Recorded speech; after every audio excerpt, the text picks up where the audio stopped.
Right, okay, so a question. Did anyone see Richard Scorer on television this week? That's this Savile victim's lawyer on television. Did anyone see him?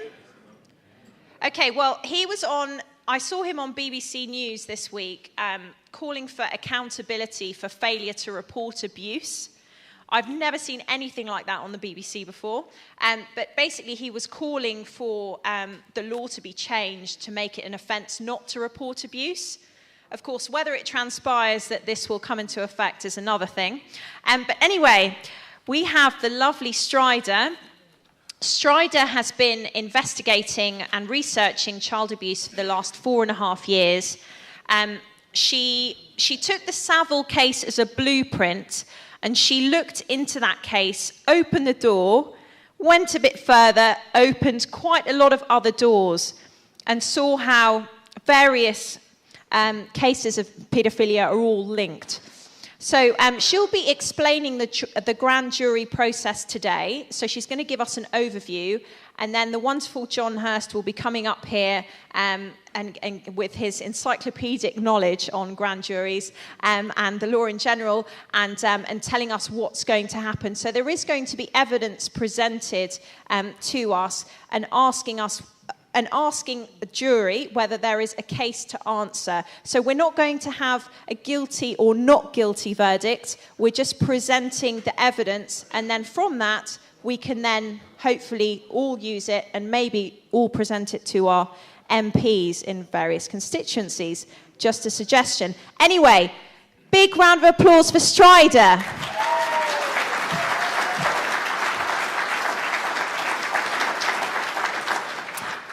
Good afternoon, ladies and gentlemen. I hope you can hear me at the back of the room.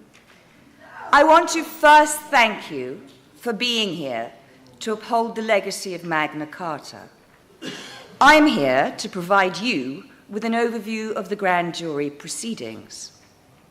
Over the course of today and tomorrow afternoon, we will be considering the issue that the institutions of the state that should be protecting children were not doing so. This short introduction is to briefly explain the programme and the process in non-technical terms so that you will know what to expect. Judicial review is the mechanism by which actions of the government and government bodies can be challenged in the courts. It is a means by which ordinary citizens can force public bodies to adhere to the laws to which everyone else is subject. First and foremost, the role of the grand jury is to decide if there is enough evidence for criminal charges to be brought. As a result, it has a lower standard of proof than a criminal trial. The jury is only expected to find probable cause for an indictment, while a trial verdict needs to find a defendant guilty beyond reasonable doubt. Since we are not here to determine guilt, the only evidence that will be presented to you is prosecution evidence. In practice, the evidence presented can be almost anything, from testimony from survivors, witnesses, whistleblowers, documents, video recordings, tape recordings, photographs, or DNA. In our case, because of the circumstances of this grand jury, which we are doing for real, this is not theatre. This is how it is happening, and you are a part of it. We have presented our evidence from source documents as screen images. We can provide all the source references for all the evidence that we will present to you today. So for the issue in question, there is no shortage of material, but we've been very selective in our choice of source information. We will not be presenting salacious details, but facts, derived both from publicly available official documents and records and first-hand testimony, which you will hear later today. It is therefore possible that some of the information that we will present will be new to you. In presenting the evidence, we have adopted a top-down approach, presenting the macro issues first, and then following through to the more detailed examination of networks and connections. We have not dwelt on any specific case or investigation in relation to survivors or victims. Our focus is more on identifying those culpable. In the interests of transparency, I can make the following disclosures. The evidence has been compiled by an independent, international, culturally diverse, globally located team, most of whom are here, but not all of whom will take the role of prosecutor. None of the evidence gatherers are married to royalty. None of them come from New Zealand, although most of them are dames. There will be 3 public evidence sessions, 2 this afternoon, between 1600 and 1745, and 1 tomorrow afternoon, roughly between 14:55 to 15:15, depending on overruns on lunch. During these sessions, the prosecutors will present a range of evidence to endeavour to persuade you that the people who will be identified have committed certain crimes. In the introduction session today, from 15:30 to 15:45, I will outline the scope of the issue and the crime being evidenced.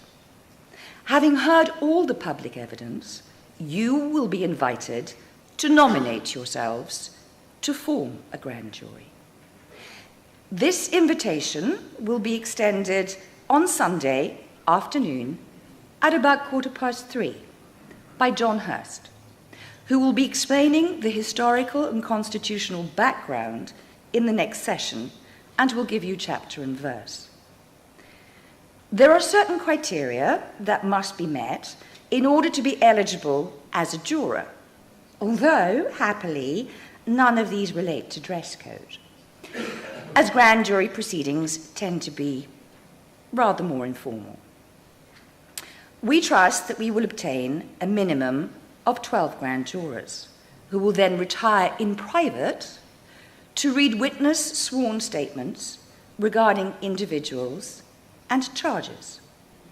If the grand jurors decide the evidence creates probable cause to believe the persons named in an indictment committed the crimes, they vote to return the indictment, that is, to charge those persons with the crimes. Voting to return charges is usually known as returning a true bill. If the grand jury votes to return a true bill, the indictment is valid and it will initiate a criminal case against the people named. A majority of the grand jurors must vote for an indictment in order to return a true bill. If the majority of the grand jurors do not think the prosecutor's evidence creates probable cause, they will vote not to return the indictment. If they vote in such way, the indictment is not valid and no criminal case results. When you say majority, is that a simple majority? I would say a simple majority. If that is wrong, I would ask John Hurst. Sorry, minimum of 12.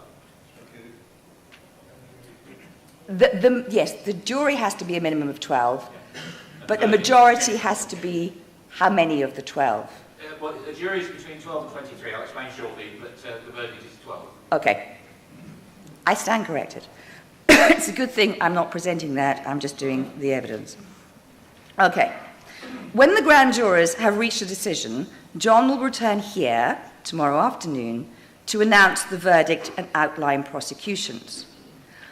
While the jurors who have nominated themselves retire, there will be an open panel session here for questions and answers and discussion. I leave you with this thought. The legacy of Magna Carta is that the exercise of political power cannot be unrestrained. It must follow the law. I thank you for being the voice of the people. John Hurst will now explain how powerful that voice can be.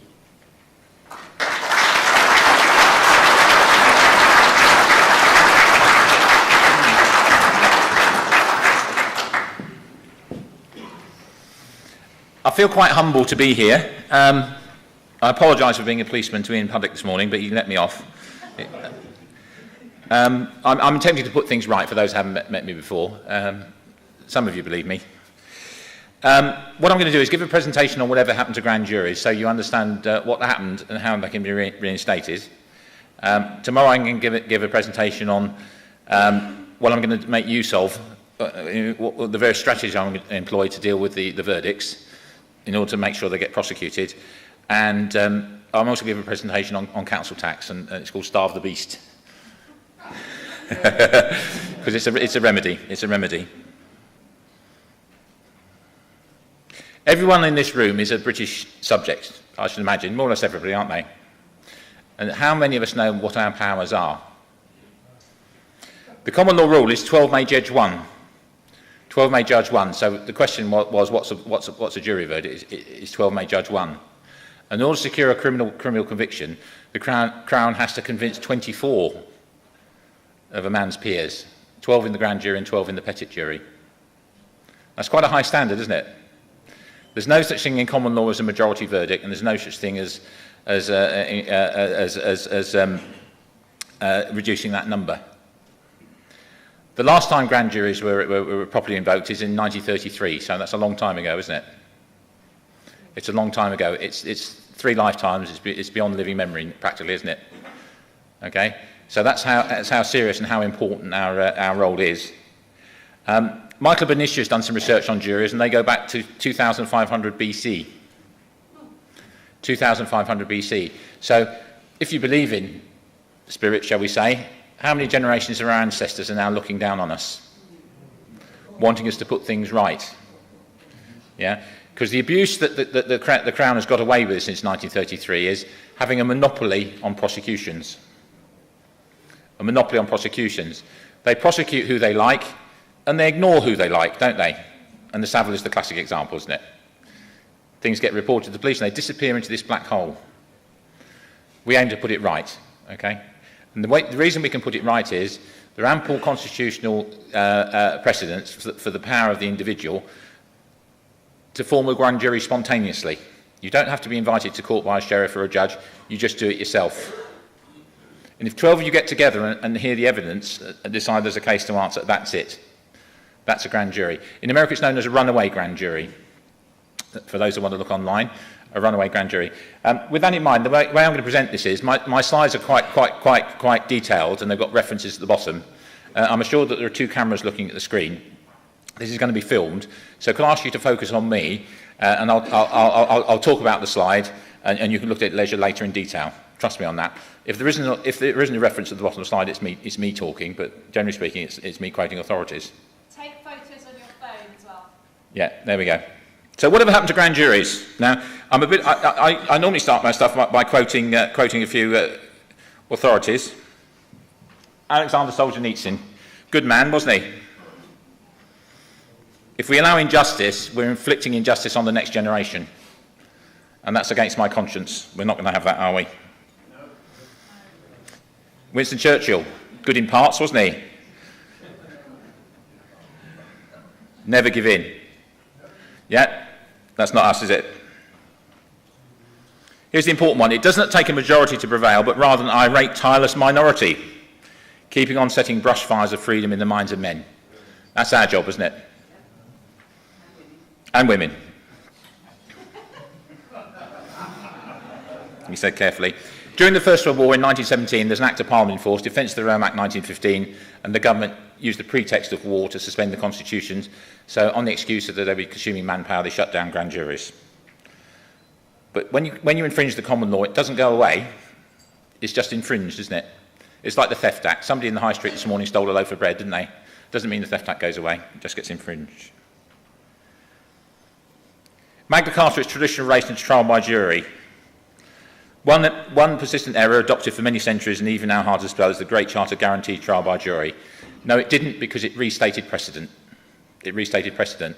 So, as I say, Michael Bernicia has researched trial by jury going back to 2500 BC. Our foundation constitution documents, Magna Carta, Declaration of Rights, they restate the common law. Here's a bit of proof. William the Conqueror established the principle in criminal trials should, in the normal case, begin with the indictment of the accused by a represented body of neighbours sworn to speak the truth. Justice should be local. This is me speaking. The authority for the right to be tried by a grand jury is therefore custom, otherwise known as the common law. And you think of all those generations of ancestors looking down on us now. They want us to stick to the custom. What's the guarantee of the custom, in theory? It's the coronation oath. Now, you saw the coronation oath that the Queen actually swore this morning, didn't you? And for those that are looking closely, the Archbishop asked the question, will you solemnly promise to swear and govern the people of this kingdom according to the statutes in Parliament agreed on and the laws and customs in the same? Well, in the actual ceremony, she didn't say statutes agreed on, did she?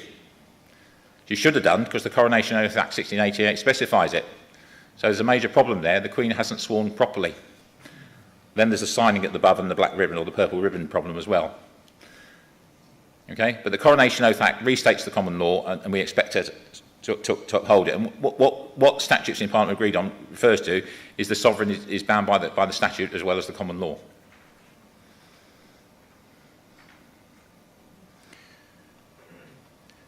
This is one for you to look at later. A lot of people criticise Magna Carta and say it was attained by duress.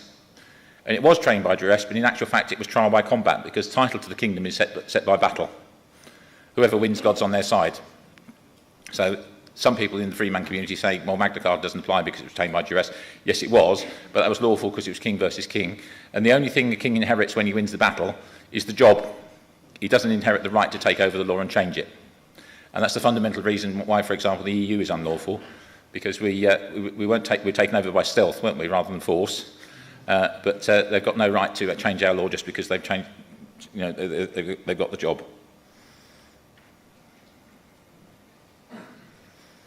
And there's a reference for at the bottom for that proposition, Blackstone's commentaries. Okay, so having got away with suspending under the Defence of the Realm Act, which expired in 1920, it was a fixed term Act of Parliament. There's a criminal justice bill in 1925, and the powers that be try and get rid of it then, but there's a parliamentary revolt. Glad to hear it. Unfortunately, they tried again in 1933 and they succeeded. In the debate to abolish the grand jury, the only member of Parliament I could find in Hansard to speak up in favour of it, or against the provision to repeal it, was, suppose it came to pass that we had in this country a fascist government which created a whole mass of new offences, such as holding views disrespectful to the government. In such a case, we'd all be guilty. I mean, in such a case, the grand jury might very well be a constitutional safeguard and prove of immense value. So that's only one MP speaks up, or is a member of the Lords actually speaks up on behaviour of it. So they didn't know what was going on in 1933. They got it wrong, didn't they? The 1933 Act contains a saving, means an exemption, for the grand jury of the County of London, the County of Middlesex, which still suggests someone to pass on a bill preferred under certain acts relating mainly to treason and certain felonies committed abroad, including offences under the Official Secrets Act. I'm using that exemption to have a national grand jury, because the grand jury of Middlesex is the one that covers the Old Bailey, and the grand jury has the jurisdiction of its home court. Although we're setting ourselves up independently, as I said earlier, we're claiming national jurisdiction because I'm going to be reporting stuff to the Old Bailey. And the wretched Act of Parliament that infringed grand jury rights was the Administration of Justice Miscellaneous Provisions Act 1933. So let's see what it actually says. Procedure for indictment. Indictment is an official accusation. There's charge. A person is charged at the police station or charged at the magistrate's court. The case is taken to the Crown Court if it's a jury trial only, a serious matter, and then an indictment is signed. Now, it's what the grand jury foreman used to sign, an indictment. Procedure for indictment offenders. You know, I've highlighted indictment. Subject provision bill, a bill of indictment, an indictment, being indicted for that offence, bill of indictment, become an indictment. Only mentioned indictment, doesn't it? Here we go. Now here's an Act of Parliament which is still in force. It's the casually titled Statute the 5th of 1351, a statute made at Westminster in the Parliament holding at the Feast of St Hilary in the 25th year of the reign, 1351. So what relevance has this got? Well, here we are, let's have a look. I'd like you to read this one. None should be taken upon suggestion without lawful presentment, nor disenfranchised, but by course of law. Item, where it's contained in the Great Charter of the Franchise of England, Magna Carta, that none shall be imprisoned, nor put out of his freehold, nor of his franchises, or free custom, unless it be by the law of the land, is accorded, assented, and established, that from henceforth none should be taken by petition or suggestion made to our Lord the King or his council, unless it be by indictment or presentment of good and lawful people of the same neighbourhood where such deeds be done. We've got a room full of good and lawful people, haven't we? Okay? Indictment was infringed in legal land by the Act of 1933. Doesn't mention presentment. Presentment remains. So you need to know what a presentment is. Now, I quote authorities. Honourable Mr. Justice Blackstone, writing in the 1750s, his law books are still authoritative and the courts refer to them. Blackstone Commentaries on the Laws of England, Book the 4th, Chapter the 23rd, of the several modes of prosecution. Several modes. The next steps towards the punishment of offenders is their prosecution or the manner of their formal accusation, and this is either upon a previous finding of the fact by an inquest or grand jury, or without such previous finding. The formal way is either by indictment or presentment. So a grand jury can do two things, presentment or indictment. We need to know what a presentment is, don't we? Presentment, generally taken, is a very comprehensive term, including not only presentments properly so called, but also inquisitions of office and indictments by a grand jury. A presentment, properly speaking, is a notice taken by a grand jury of any offence from their own knowledge or observation, without any bill of indictment laid before them at the suit of the King.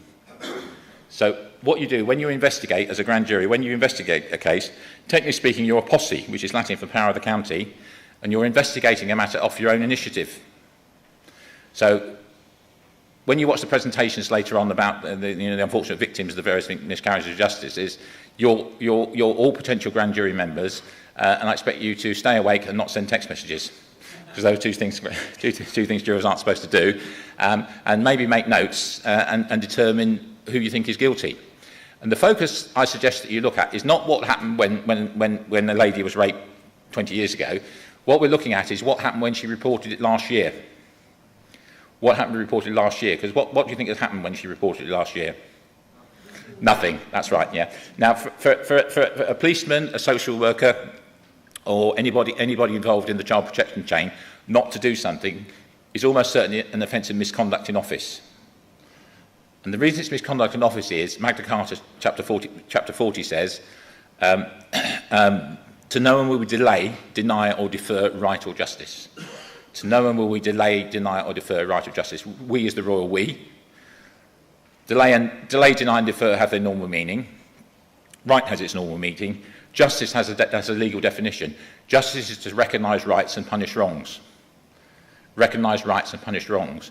And where have we heard the word justice referred to earlier today? Twice. It's in the coronation oath, isn't it?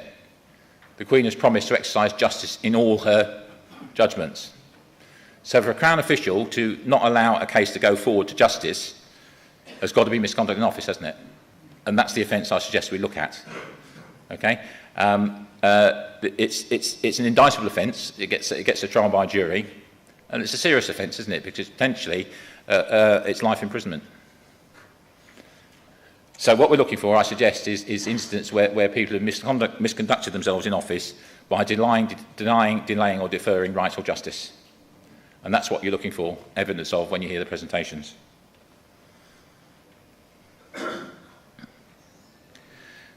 A presentment, properly speaking, is the notice taken by a grand jury of an offence from their own observation. Upon the production of a presentment by a grand jury, the officer of the court must afterwards frame an indictment before the party presented it to the author can be put to answer to it. So if you give me a presentment from a grand jury, I, as a private prosecutor, can go to a court, and the court must put it in front of a petit jury. And that's the difference, isn't it? Because it takes out the policeman, it takes out the CPS, it takes out the social workers. It goes straight from you, the grand jury, to court. And if they argue, we've got a fight. We've got judicial review. We've got misconduct in office charges against those in the food chain that tried to stop it. And that's the new insight, isn't it? So grand jury's presentment remains in force, and once you've got a presentment, the Crown must put it in front of a jury. Is that what you've been looking for? Yeah, excellent. There we are. We aim to please, don't we, Brian? Here's another definition of presentment, just to clarify it. This is from a textbook called Hawke. Presentment, criminal law practice, the written notice taken by a grand jury of any offence from their own knowledge or observation without the bill of enlightenment laid before them at the suit of the government. Okay? So the grand jury doesn't have to be called by the sheriff and given the case to deal with. You do it yourself. Originally, the grand jury in criminal proceedings were the informants. They told the king's judges what crimes would be committed in their venue or neighbourhood, as the Saxon word has for it. That's an antecedent. That's a custom. That's what you're doing. Now we talk about persons qualified to be members of the grand jury, have an obligation to make investigations into crimes on their own initiative. Now, we were talking this morning about, or just before we started, about the lawyer in the Savile case saying that there should be a duty to report crimes, weren't we? Well, he's not a very old lawyer, because up until 1967 there was a duty to report crimes. It was known as misprision and felony. Misprision is having knowledge of a criminal offence and not reporting to the authorities, and if you didn't and you got found out, you got done for the same offence. It's specifically retained for treason, but it was mainly replaced by two statutory provisions, the Criminal Law Act 1967, sections 3 and 4, which talk about having knowledge of an offence and having knowledge of an offender. But the common law concept of misprision is stronger, and there's a substantial penalty if you know about a crime and don't do something about it. So that lawyer needs educating, doesn't he? We have to seek him out. Qualifications to be a grand juror. They ought to be freeholders, but what amount is uncertain. However, they're usually gentlemen of the best figure in the county, and ladies, because at the time this was written, 1750 Blackstones, ladies didn't sit on juries, but in Saxon earlier times, back to 2500 AD, as I say, ladies did. So you're okay. However, they're usually gentlemen of the best figure in the county. As many as appear on this panel are sworn upon the grand jury to the amount of 12 at the least, and that's because 12 may judge one. It's the amount of not more than 23, that 12 may be a majority. So that answers your question, doesn't it? It's 12 to 23, that's where that comes from. Which number, as well as the Constitution itself, we find it exactly described as early as the laws of King Ethelred. So in 1750, you knew it went back a long way. Modern Act of Parliament that's in your benefit. Immunity of jurors exercising office. No juror properly impanelled is punishable for, nor will any claim lie against him in respect of anything said or done by him in the discharge of his office. As with the laws of England, immunity of jurors, there's a modern Act of Parliament. You need to know what impanelled means. The arrangements made by the Lord Chancellor include the preparation of lists known as panels of persons, samples, right jurors. So I'll do that. So when I ask for volunteers, I'll be compiling a list, so you're covered. Going back in time, here's Blackstone talking. When the grand jury have heard the evidence, if they think a groundless accusation, they use formally to endorse the back of the bill, ignoramus. We know nothing of it. Intimating that though the facts might possibly be true, that truth did not appear to them. But now they assert in English more absolutely, not a true bill. And then the party discharged without a further answer.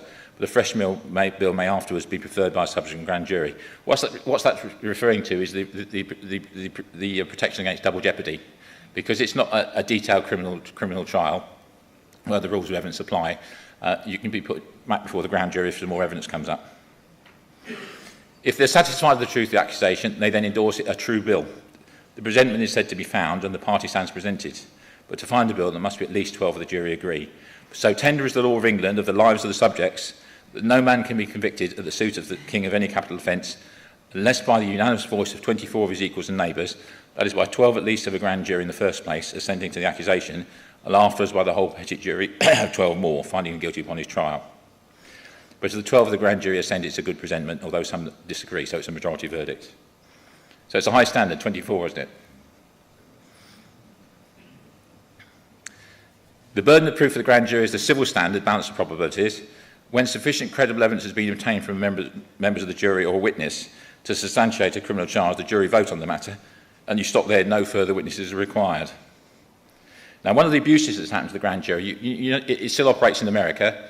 You remember the cases where police have killed people, sort of shot and strangled people recently, and they've been acquitted by grand juries. What's happened there is the process of the grand jury has been perverted in that, exculpatory evidence from the alleged perpetrator is being allowed in. Okay, what's happening in those cases? And instead of just examining incriminatory evidence, they've been perverted to allow, to allow the person accused to give his evidence. And because he's not properly sworn, it's not the highest standard, they've been able to lie with impunity, and people have got off. And of course, that's the rioting in that American city, Ferguson. That's what the population rose up about. The grand jury came to the wrong conclusion for that reason.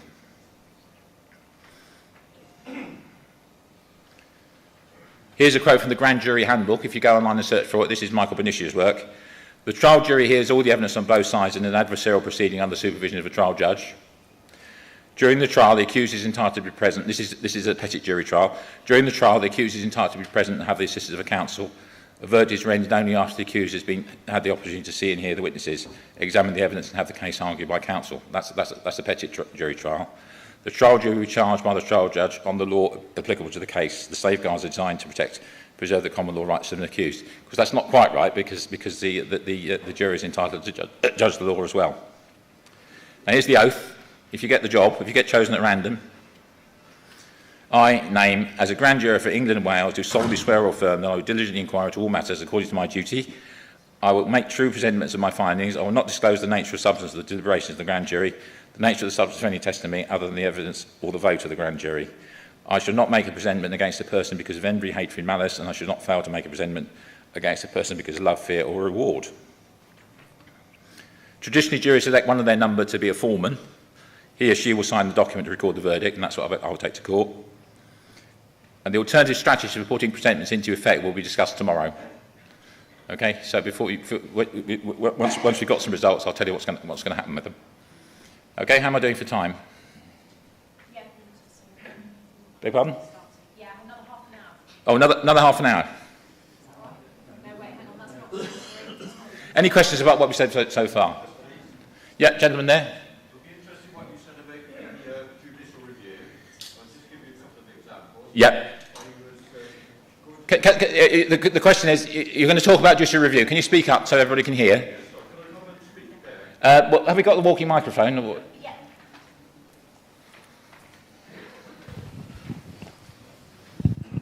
Yeah, sorry about that.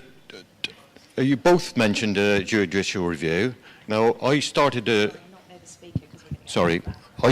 judicial review last year. Yep. Against the solicitor for the IPCC because you spoke about this earlier. Yes. Yes, she wouldn't pass this to the Jane, whatever her name is at the top, who's got a statutory duty. Yeah. So I started that line. But at that time, I knew somebody else was going to a judicial review. This was July last year. Yeah. And his barrister told him, you've only got a 50% chance of getting through, even though your case is cast iron and solid. He said, because the judges have been instructed to refuse 50% of them. Anyway, the case did go through about 2 months later, and the barrister then said, you are very, very lucky, because now it's down to 30% against 70. Yeah. If they try that trick with us, I will take whoever comes up with this percentage figure to a grand jury and get them indicted. That's the difference. And then adding on from that, Christopher Grayling, Christopher Grayling is now bringing in conditions which are, admittedly, he hasn't brought in, but the way he's getting stuff through because he's angry. Well, we aim to light a fire under these people who've got away from it for years. There's a judgment about the Bill of Rights, about the suspending power. Just because the Crown has suspended a provision for many years, it doesn't set a precedent, they can't get away with it. So we've got an additional tool is the answer, so hopefully that'll work. Anybody else? Just to say, we've got questions and answers tomorrow, but we do want to bring Strider on, but in your own time to wrap up. Okay, fine. Right, any more questions? Can I ask a question? I can't see where you are. Yeah, gentleman there, yeah. Forgive me for being ignorant. Yeah.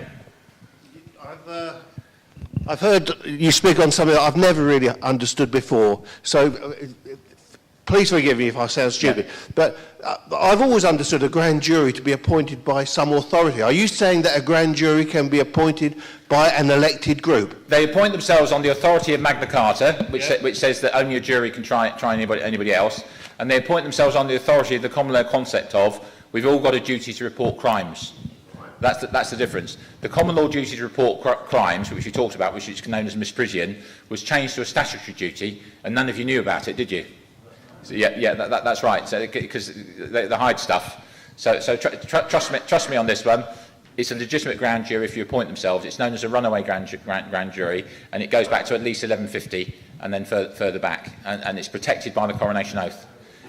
Any gentleman over there? Can you get the microphone? Yep.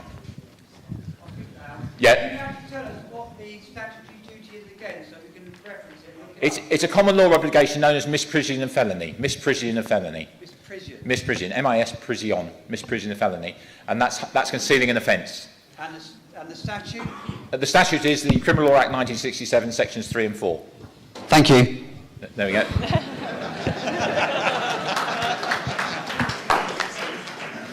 I'm not clever, I've got a good memory. My mother and my daughter can do this, okay, but they do it on different subjects. Okay. Any more questions? Gentleman right at the back, yeah. Can you wait for the microphone when you're recording? Get it right. Does that mean you can just start one up just like that? That's right, that's what I'd like you to take away with you. Yeah. You've got the power. 12 may judge one at common law. 12 must judge one if they have information about a crime. If you go back to your county and you've researched something and you've got enough evidence, then you're entitled, and in fact you're required to do something about it, and that includes forming a grand jury. And tomorrow I'm going to talk to you about what you can do with the decision. Okay? You don't need somebody like me. There's a couple of alternatives. Yep. Why are you always on other sides of the room? Hang on. Again, we are having Q&A tomorrow, so don't feel like... We're making you run about. Yeah, I know, just for fun. A serious question, though it might sound flippant. You've been presenting evidence about how grand juries of England and Wales are impanelled, and indeed that's in the oath. Yeah. We're here on the Scots table. We've got three Scots well, the Scots here, table, well, one of whom is even an expatriate without a freehold address in the United Kingdom. So if we wish to serve, does that lessen or even invigorate the case? My understanding is the Treaty of Union, Article 23 says that rights are to be reciprocally recognised on both sides of the border. And I understand there were some Scots lords at Magna Carta in 1215 as well, so I would suggest it does. Okay, we've got a Scotsman in the room. What do you think, Ed? Microphone, yeah. It's a friend of mine who's researched this, yeah. We've got some documents from Robert the Bruce that were found in a car boot seal. Professor, amazing documents all in vellum. Professor Hector McQueen's got them, and it confirms from Robert the Bruce that we have common law in Scotland. And that means that because it's recognised by Robert the Bruce, it's there forever. That's right, and you've got the Treaty of Arbroath, which is in fact stronger than the Bill of Rights, isn't it? Yeah, that's what the American Constitution is more based on than Magna Carta. Yeah. The Treaty of Arbroath specifically says that the people have sovereignty, doesn't it? Yep. There we go. Okay, one last question. Gentleman right at the back. Yeah, it's also right at the back. So I should come running down to you. So under common law as well, there's the citizen's arrest, isn't there, basically, whereby you witness an offence, you have as much power as a policeman with a warrant card. Can't we start introducing some of these powers into these various people? Where's Roger? No, Roger's gone, isn't he? Who's famous for doing that? Roger at Birkenhead. So yes. Yeah, well, Roger did it at Birkenhead. I've got a document which I've circulated about the private person's power of arrest, but there's no need. And the reason is this. When a policeman wants to investigate a crime, he arrests the person, he takes them and puts them in a little room, and he sits down and asks them questions. But what does he say to them when he arrests them? You don't have to say anything. Okay, so if they've got any sense, what's going to happen? Okay. So the arrest and the interview are not a vital part of the case. If you can accumulate enough evidence to justify an arrest, I would say you've probably got enough evidence to convince a grand jury. So this is the alternative. So we've moved on from Birkenhead doing it physically, and he was arrested. It's just that he escaped. He was rescued. So we've gone on a stage further to answer your question. It's a slightly bit risky business, a private person's power of arrest, go back to the Victorian period, and there was a horse-drawn bus in London, and a respectable gentleman sitting on the side of the bus saw a pickpocket put his hand in another man's pocket and made a citizen's arrest. And the constable comes along, and the constable checks what's in the pocket, and the pocket's empty. Okay, so strictly speaking, because it was impossible for the pickpocket to commit an offence because there was nothing in the pocket, there's no crime, so that was an unlawful arrest. If a constable had made that arrest, because a constable can arrest you on suspicion, or otherwise known as by mistake, that would have been okay. So I don't encourage private arrest, and this is what we've worked out to replace them. is the answer to the question. Okay, right, more from me tomorrow. I'll give you a summary of what's going on. You're a jury, stay awake, don't send text messages. And the offence we're looking at is misconduct in office, delay, deny or defer right or justice, contrary to Magna Carta, contrary to the coronation oath, which all Crown officials are bound by. Okay, thank you very much.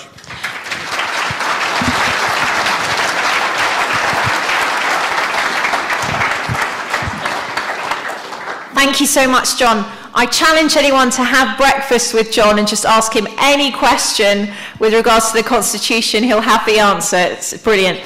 So I'm going to bring Strider back on, who's just going to wrap things up for us. Ladies and gentlemen, what you are looking at on screen is the elephant in the room. The obvious problem. I am, in this case, referring to the data relating to child abuse. Those statistics obtained by the NSPCC cover rape, incest, and child prostitution across all 43 police forces in England and Wales in 2011. One child sex attack was reported every 20 minutes in 2011, equivalent to 444 attacks a week. But fewer than 10% of cases ended in a conviction. To collate this data, the NSPCC had to send Freedom of Information requests to each of the 43 police forces because no central record exists. We therefore have no way of directly verifying this data.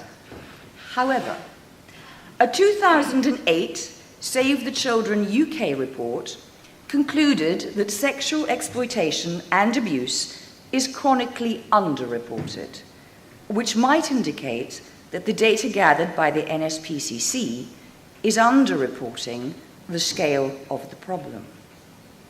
Please note that South York's number 12 on the map, which includes Rotherham, would rank 15th out of the 43 police areas if one ranks those numbers from highest numbers abused to lowest. In 2012, when this data was actually published, the head of the NSPCC's sexual abuse programme said, "The government has to start treating the situation as seriously as it would if faced with an outbreak of chronic disease." 4 years later, it's abundantly clear that the government have remained ineffectual. They haven't even tried to eat the elephant. The headline, "The PM dismissive of historic sex abuse claims," could, of course, mean that he is focusing on the present rather than the past. However, the subline is telling. He wants to move on from allegations of sexual abuse involving political figures. Meantime, the public face a deluge of sensationalist headlines and very little forensic evidence or analysis of facts. This introduction is to provide the context for the detailed facts that you will hear, and our starting point is the definition of what constitutes abuse. And our journey starts with the United Nations. We need to define what sexual exploitation and sexual abuse actually means.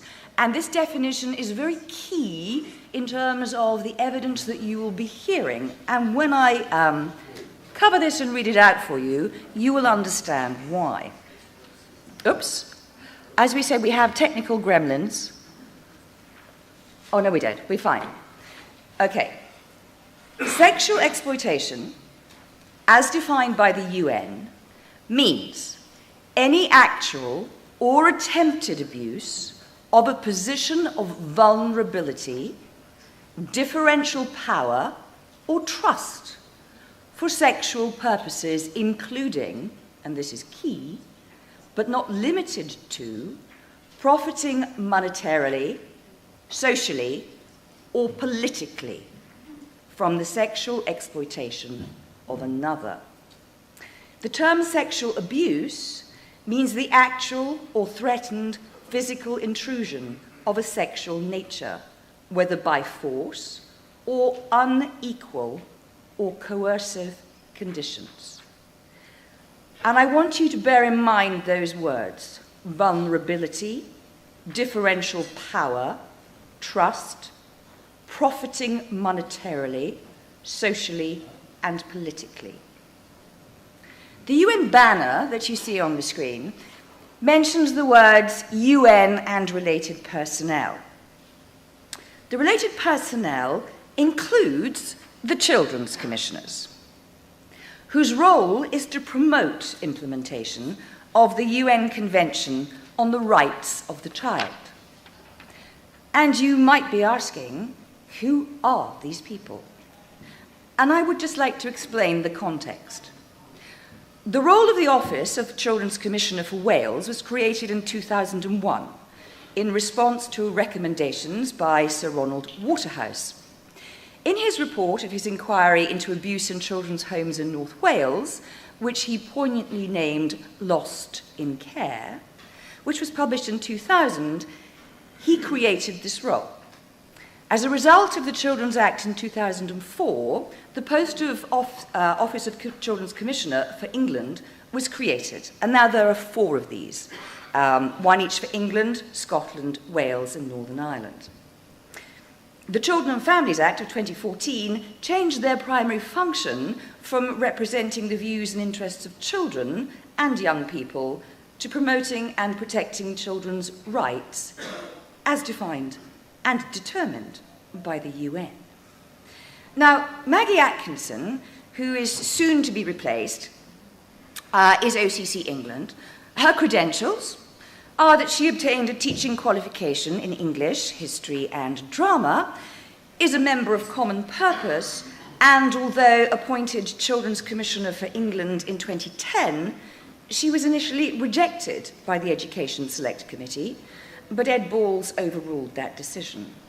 Keith Towler, seen as Superman on the right, and this is from site for children, has a degree in fine art from Exeter College of Art and Design and is chair of the United Nations Convention on the Rights of the Child for Wales.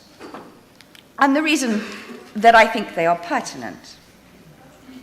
Tim Loughton, MP, in his open letter to David Cameron on the 8th of November 2012, called for an overarching inquiry into child abuse, saying there was clearly a role for the Children's Commissioners. He also wrote, "Organised sexual exploitation has been manifesting itself in recent years, evidenced in Rochdale, Derby, and elsewhere, and there are many more deeply shocking cases still to come." And he wrote that in 2012. He also said, "The public will now wonder what has actually changed since Savile or North Wales." Curiously, the Children's Commissioners have been noticeable by the absence of their voices in the public coverage of child abuse, and this is very surprising. Because in 2011, in fact in October 2011, they organised their own inquiry into child sexual abuse.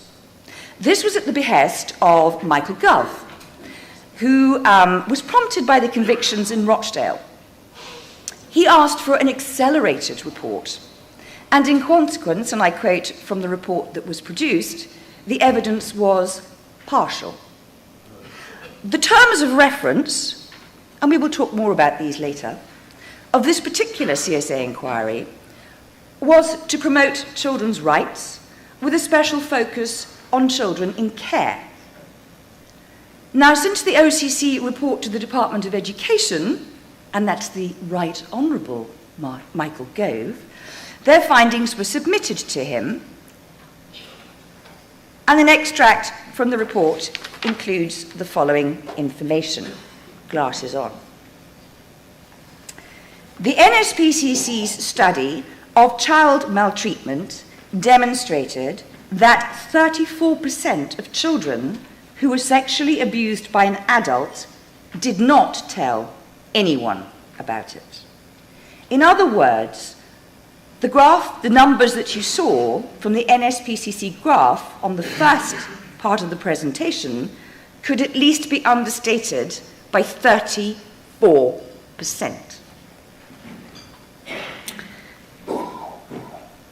What disturbs me, and I hope disturbs you, is that the reliance on NSPCC data, the NSPCC, a charity, 90% funded by the public,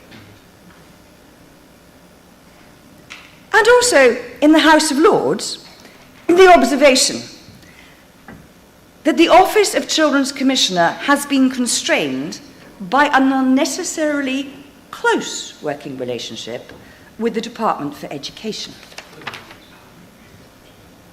I want to share some more data from that report. Michael Gove's big society is apparently so vast that many children are lost in care, as indicated in the bar chart shown. Before I explain the data, a few clarifying statements. The majority of data gathered in respect of the missing children emanates from local authority residential care homes, not independent care homes. Missing incidents are inconsistently reported across locations, and on average, 45% of children in care live in care homes outside of the local authority, which has primary responsibility for them. And I want to share this data with you, and I hope you're as shocked as I was. The bar chart shown represents 306 children, all from location A. 61 are missing, 6 are not, 10 are status unknown, and 229 are labelled no data. That's 74% of the children in location A. Now, this may help shed a little light on that data. This data is not directly related to the OCC inquiry, but in the aftermath of a search for 114 missing files in connection with the Dickens dossiers, of which there were actually 5, and they included a 1 million signature petition, the government released a 37-page file which reveals the exact number of files on child abuse evidence that was either lost or destroyed during the period 79 to 99. 2,074 files were destroyed. 81% of case files on abused children were destroyed. All of this points to massive government failings, which are echoed in the headlines. In particular, we have to mention Rotherham and Barnardo's, a charity, in their independent review of the Rotherham Safeguarding Children Board, commended them for their transparency, their openness, and their honesty in December 2013. And then in 2015, they tweeted, "We need to know how people in key places got away with abusing children for so long. It's staggering." And indeed, the hypocrisy is staggering. The blurring of boundaries between people, professions, public and private sectors, covered in the article, The Rotherham Common Purpose Effect, is a microcosm of a national problem. The National Crime Agency is now investigating Rotherham for or the councillors of Rotherham, for systematically withholding the truth, with a view to charging them with misconduct. And that's the way we have chosen to present our evidence. I know John has covered this, but as a reminder, misconduct is committed when a public officer, acting as such, willfully neglects to perform his duty and or willfully misconducts himself to such a degree as to amount to an abuse of the public's trust in the office holder without reasonable excuse or justification. And misconduct is the charge that we have chosen to evidence to you in the sessions today and tomorrow afternoon. And I would add, there is no such thing as accidental failure. All failure is at least half imposed. And where does the responsibility lie? Just a small schematic to indicate those whom we will be investigating and where we are pointing the finger. Now, originally, our plan was that you would have a break to consider that overview before you delved into a full evidence session. Unfortunately for you, I'm afraid you have to put up with me just a tad longer. I will advance the slides, and we'll see.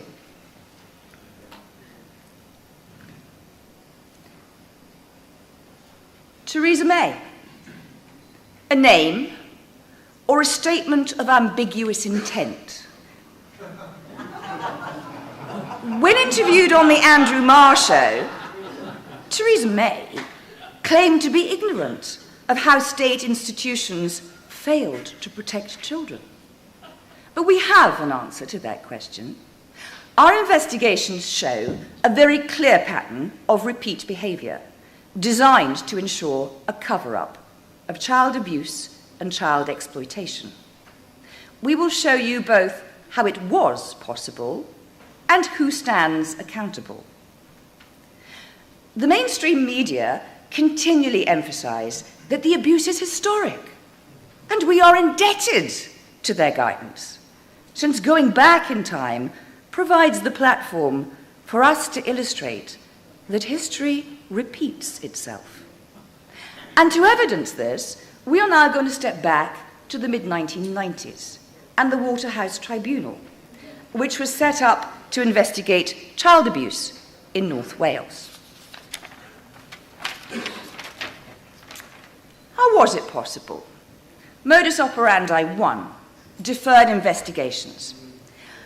Prior to the Waterhouse Tribunal, there were a number of investigations into widespread child abuse within the institutions in Wales. The Gillings report, which I will explain shortly, was the 14th report into Clwyd children's homes. 12 internal council reports were prepared at various times on individual homes, as well as investigating other abuse allegations. At the centre of the North Wales inquiries was Bryn Estyn in Wrexham, which was one of the two main local authority homes.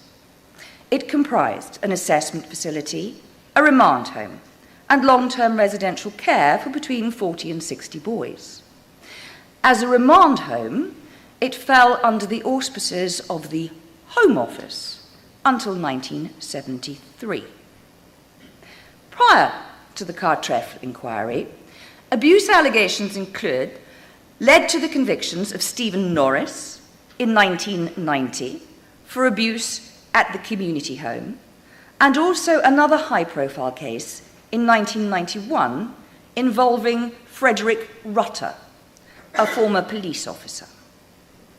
The Cartreff panel of inquiry, which delivered its report a year later in 1992, established that a paedophile link between suspects and convicted offenders was that at some stage in their careers, they had all worked at Bryn Estyn.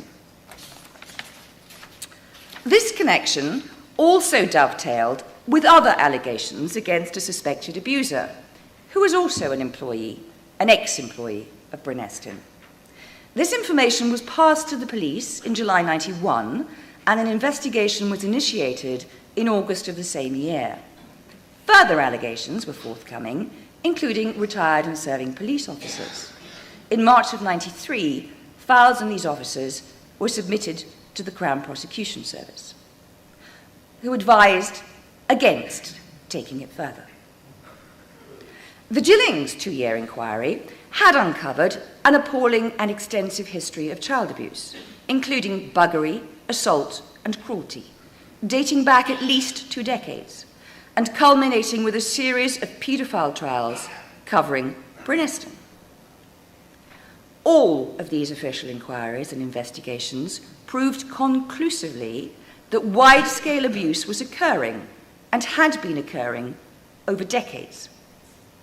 Yet it took well over 6 years of reports and whistleblower campaigning for the government to announce a full-scale inquiry, which William Hague did in his capacity as Secretary of State for Wales in 1996. How could this happen? How could it take so long? Well, part of the reason rests with what we have called the missing dossiers strategy, because not one of those 14 reports, including Gillings or Cartreff, was ever made public.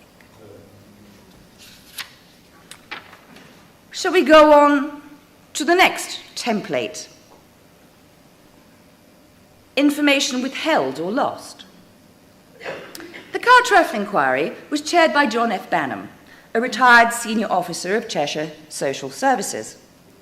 Interestingly, the Clwyd Area Child Protection Committee elected to set up parallel inquiries with the Education Department and the Health Authority.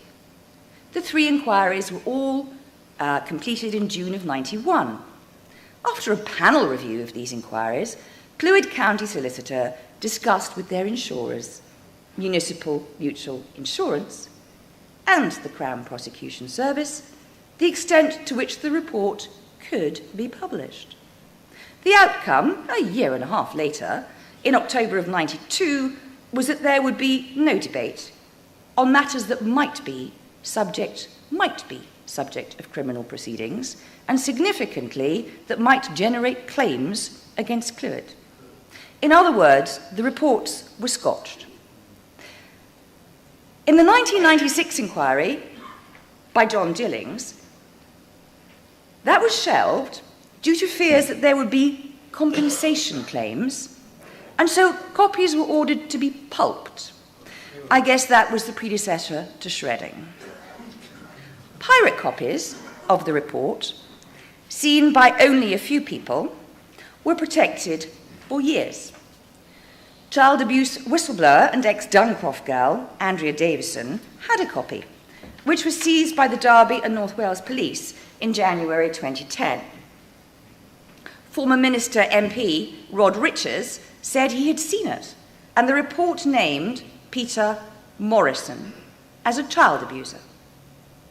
Sir Peter Hugh Morrison, PC, was a British Conservative politician MP for Chester from 1974 to 1992, and parliamentary private secretary to Prime Minister Margaret Thatcher. PC, in this case, stands for Privy Council. When Clwyd decided not to publish the Gillings report, it passed it on, complete with a recommendation for a judicial review, to William Hague, the Secretary of State for Wales. The 300-page Gillings report was eventually published following an FOI request by the BBC. There's irony. A heavily redacted version of Gillings was released on the 8th of July 2013 by Wrexham County Borough Council, 17 years after it was first produced. There's 2 points to note here. The pirate copies appear to be typed in a different font to that of the recently released redacted versions. And the redacted version was perhaps not as informative as the original.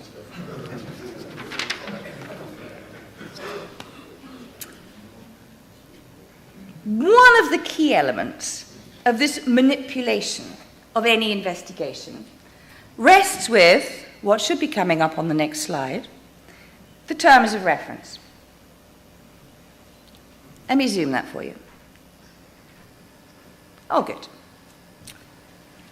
The Waterhouse Tribunal terms of reference were proposed by officials in the Welsh office and agreed by ministers and widely supported by Parliament. The impact, I'm giving you just a moment to focus on the screen, the impact of this was that many allegations were not fully investigated. Since the responsibility for approved schools and remand homes was not transferred from the Home Office to the Secretary of State for Wales until 1973, setting the Waterhouse terms of reference from 1974, of course, meant that the Home Office would never suffer scrutiny.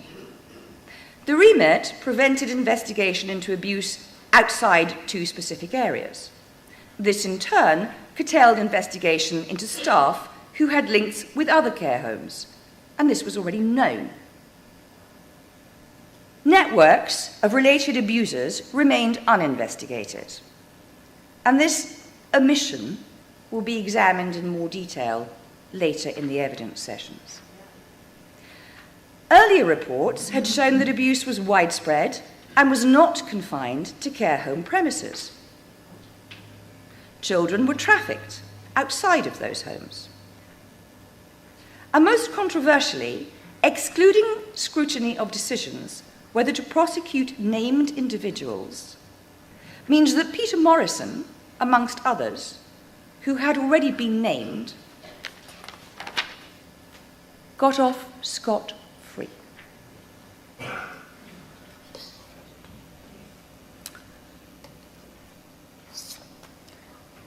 How else do they manage this? How else is it possible? The control of key personnel. William Hague chose Sir Ronald Waterhouse as chair of the tribunal. And this fact is confirmed by Ronald Waterhouse himself, who, in response to an opening question from Nick Booth, the barrister, for one of the groups of former residents in care homes who made an application about masonry, said, "The members of the tribunal are in this position. The tribunal was set up by Parliament, and the members of it were appointed by the Secretary of State for Wales. And the criticism of the composition should be addressed through the proper channels." I think he was directing us to whom we should address our concerns. Waterhouse kept handwritten notes throughout, and at the end of each day produced a meticulously detailed resume of the evidence, which he eventually incorporated into his report, Lost in Care, which took him a year to write and ran, allegedly, to more than 1,000 pages. The online public version of Lost in Care numbers 893 pages. Did Waterhouse do a good job? Well, you'll probably have to hear a little more of the evidence to understand whether that was the case, and you'll have to bear with me because technically this could go wrong. Right. Let's try. Des Frost is a haunted man. 30 years ago, he says he went to the police to warn them of allegations of child abuse in North Wales. Then he was deputy director of the Bryn Alyn Children's Home near Wrexham. In 1995, its owner, John Allen, was jailed for 6 years for sexually abusing the children in his care. But we can reveal that more than 10 years earlier, Des Frost says he was concerned about his boss. I was approached by a member of staff who told me briefly of some rumours that were going around the organisation. And he told me some pretty hairy stories about allegations of child abuse by John. I then decided to go to the police on behalf of myself and the rest of the staff because it was a difficult situation, but I didn't want it ever said, why didn't you do anything about it? He went to the police in Chester where he lived and asked them to contact police in Wrexham. Des Frost's interview was recorded in 1997, but ITV Wales was prevented from broadcasting it because of a threat of legal action by the North Wales Child Abuse Tribunal. A couple of days before transmission, officials at the tribunal found out that Des Frost had been interviewed. They put pressure on the programme to remove any new allegations that Des Frost was making. The threat was contempt proceedings, which could have meant that some journalists went to prison. In the end, the allegations were removed, especially because we were certain that Des Frost was bound to be called as a witness before the tribunal. Des Frost too thought he would be called as a witness to give his evidence before it. He says he told tribunal staff he was willing to appear, but he was never called. I honestly thought I would be called, and I wasn't. And that really was something that I didn't understand. This is Lost in Care, the Waterhouse report that's now itself being investigated by a judge.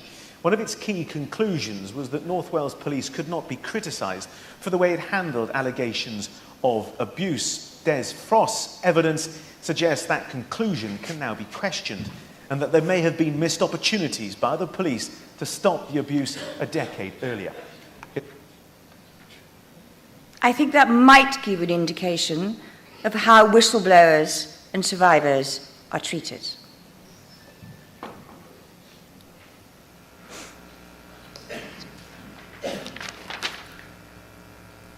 There is more than one reference, surprisingly, to paedophile rings in the Waterhouse report.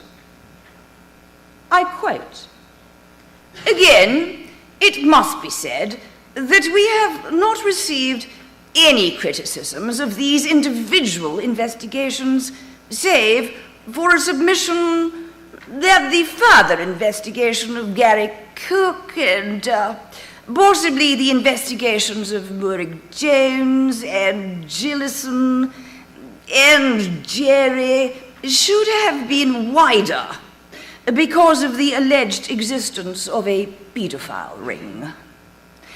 And during the period under review, there was a paedophile ring in the Wrexham and Chester areas in the sense that there were a number of male persons, many of them known to one another, who were engaged in paedophile activities and were targeting young males in their middle teens.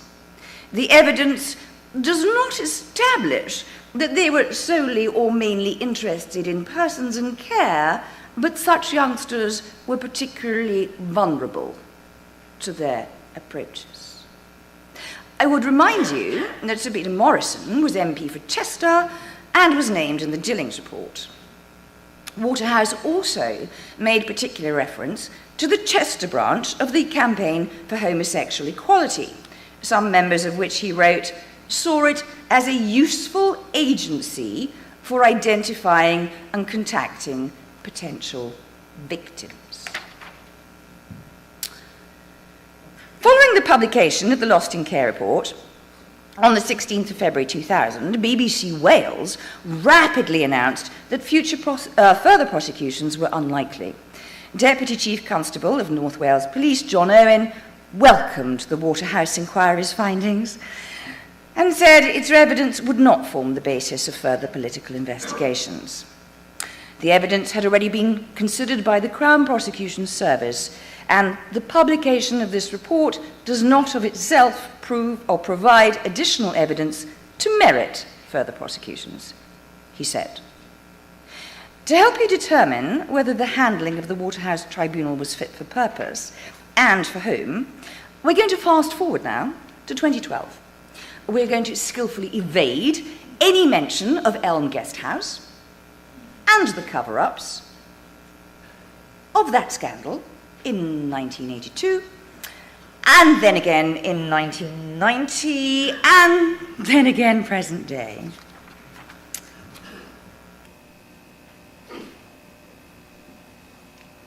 What is happening here? Apart from the fact it's the wrong slide. So we'll just move on. When we ask whether Waterhouse was fit for purpose, you must understand that the Waterhouse Tribunal report is now the subject of two separate investigations, which were launched in November 2012, pretty much the same date as Tim Loughton wrote to David Cameron, suggesting that there be an overarching inquiry. So we have first the independent McCure review, which was established on the 8th of November 2012, to examine the conduct and remit of Sir Ronald Waterhouse's inquiry. It is chaired by Dame Julia Wendy McCure, to whom we offer belated congratulations for her timely elevation in November 2012 to the Privy Council. McCure issued a paper published on January the 8th of 2013 inviting submissions from people with an interest in the issues it outlined. Two submissions were from Andrea Davison and Bryn Allen victims. An extract from Andrea Davison's submission is on the screen. Let me read it. I am aware that the following parliamentarians knew about the elite paedophile ring and the cover-up. And she names Willie Whitelaw, John Major, Ken Livingstone, Edwina Curry, David Waddington, Michael Howard, Margaret Thatcher, Leon Britton, Ken Clark, Tony Blair, Gordon Brown, Geoffrey Dickens, who was the whistleblower, Alan Michael, Rod Richards, John Merrick, and William Hague.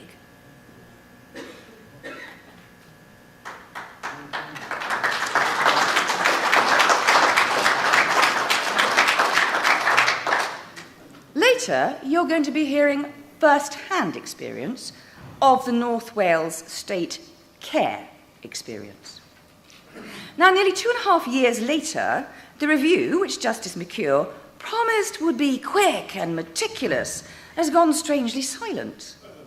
The official website hasn't been updated since June of 2013. No reasons are given. No time is given for submission to government, nor any idea of the publication date. FOI requests for updates remain unanswered.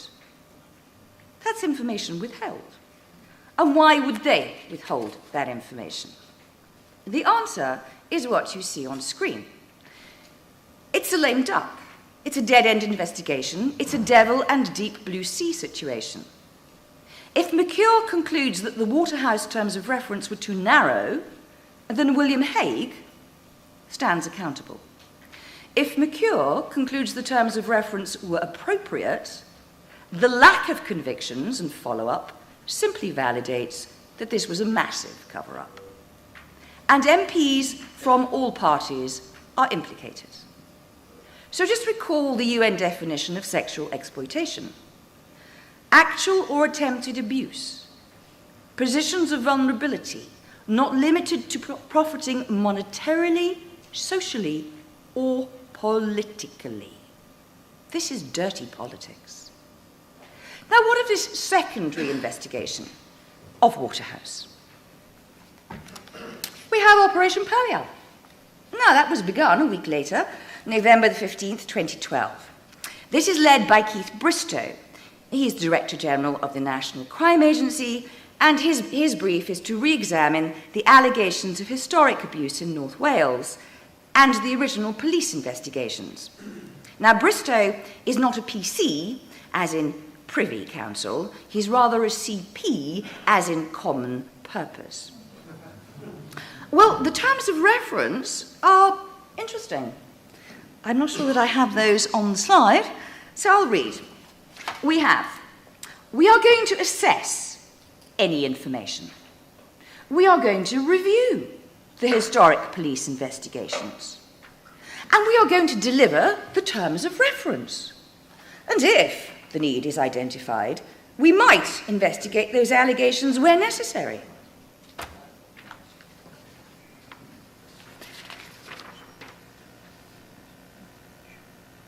We shouldn't denigrate, actually. Operation Palial has achieved some results, unlike many other investigations. Firstly, we have an admission that many abusers have evaded justice. The reason? The survivors were ignored and fobbed off, and the abusers died of old age before an investigation was undertaken. Secondly, we have a complete exoneration of the North Wales Police. This was obviously a very efficient investigation, as it was completed within 5 months, since this extract comes from the Palial report, the interim report of April 2013. Now, the dates that they mention here are rather interesting, because they say they have identified 120 potential suspects. Predatory sex attacks against vulnerable youngsters between 1953 and 1995, i.e., quite a long time before the terms of reference that Sir William Hague set for the Waterhouse Tribunal. But we have a crowning achievement. This merits some attention.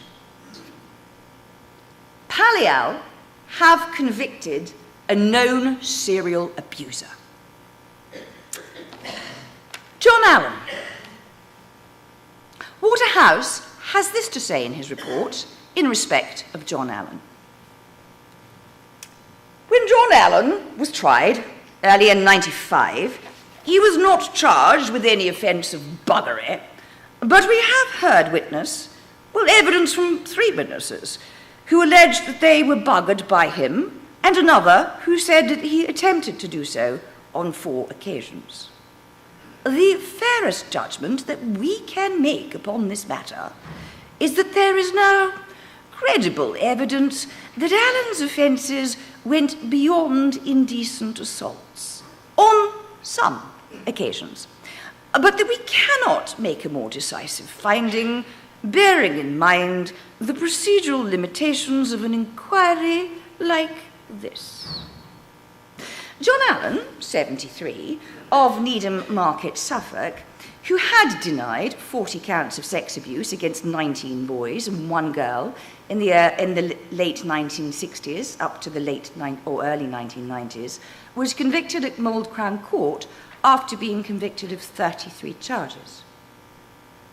Now, whilst the police were, and are, seemingly unable to unearth the paedophile network, our evidence gatherers have been rather more successful.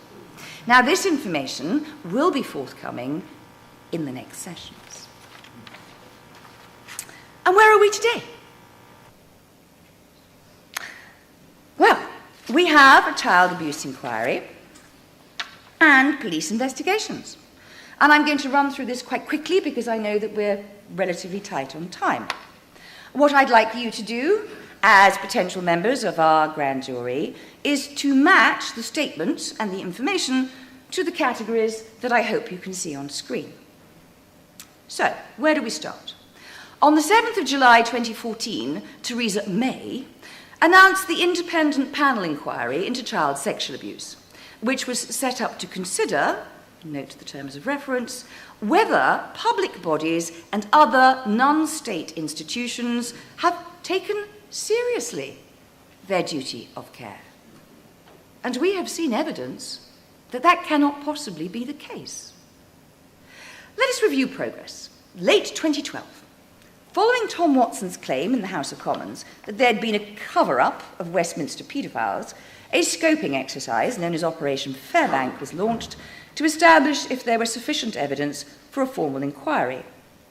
A number of police operations have spawned from this. However, prosecutions are very few, other than a handful of television celebrities. Elsewhere, abuse allegations against the late MP Cyril Smith are aired in Parliament by Rochdale MP Simon Dansook. Greater Manchester Police say he should have been prosecuted. January 2013, police launch Operation Fernbridge to investigate allegations about a paedophile network linked to Parliament and Number 10, centred on Elm Guest House in Barnes, southwest London. February 2013, we have the Dickens dossier drama. Mark Sedwill, the most senior Home Office civil servant, launches an independent review of more than 746,000 files from 1979 to 99 that were passed to the Home Office to identify any information received about organised child abuse and the outcome of any action taken. He draws a blank, though he does disclose that 114 files are missing. 4th of July 2014, Prime Minister David Cameron orders Mr. Sedwill to look again at the handling of the 2013 Home Office review. These investigations are now known colloquially as the Wanless, Whittam reviews. And then we have, on the 8th of July 2014, Butler Sloss is announced as the chair of the inquiry. And a week later, on the 14th of July, Baroness Butler Sloss stands down as the head of the independent inquiry. She faced calls to quit because her late brother, Sir Michael Havers, was Attorney General in the 1980s, and he attempted to cover up Sir Peter Hayman's paedophilia, and he's also been implicated as an abuser himself. In October 2014, Lord Mayor of London, Fiona Woolf, was named the new head of the inquiry. She resigned, having been named the head of the inquiry on the 5th of September. She lasted just a little longer. Some victims and representatives called for her resignation after she disclosed she had 5 dinners with Lord Britton from 2008 to 2012. Now, those are not the only reasons I've summarised. She's also one of his neighbours, or was. Baron Spennythorne, that's Leon Britton, stands accused of abuse at Elm Guest House, and as Home Secretary in Thatcher's government of not dealing appropriately with the Dickens dossiers on Pi paedophiles. Then we have November 2014. We have a review by the NSPCC, Chief Executive Peter Wanless, and I know there'll be some people in this room that will sit up at the name. He said it was impossible to say whether files were removed to cover up abuse, but found nothing to support such concerns. He also found no evidence that the paedophile information exchange, known as PI, was funded by the Home Office.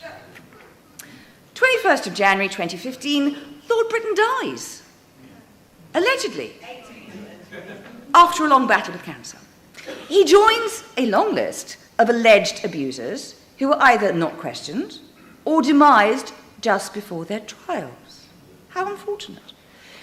On the same day, a university lecturer unearths a previously top-secret file held at the National Archives, which purportedly contains allegations of unnatural sexual behaviour by establishment figures in the 1980s.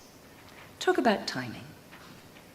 On the 4th of February 2014, New Zealand Judge Lowell Goddard is named by the Home Secretary as the new head of the inquiry. Although May pledged to consult with survivors, Goddard was nominated by Ben Emerson QC, who controversially assisted Fiona Woolf in downplaying her links with Leon Britton, and who also stands accused of bullying and gagging the inquiry panel members. Of course, they've all been fired, but he hasn't. So, where are we now? I managed to pull this off the website, but it's a couple of days old, so I doubt much will have changed since then. An update on the inquiry official government website, posted on the 23rd of February. The inquiry is in transition as we prepare for a new chair and panel to take up their roles. Changes will be made to this website over the next few weeks, but anyone wishing to contact the inquiry can still do so through the contacts page. A new website is also being constructed. Why? To get rid of incriminating information that they posted up there in the first place, where they withheld information and lied about the connections. So that's the template. That's what I want you to think about.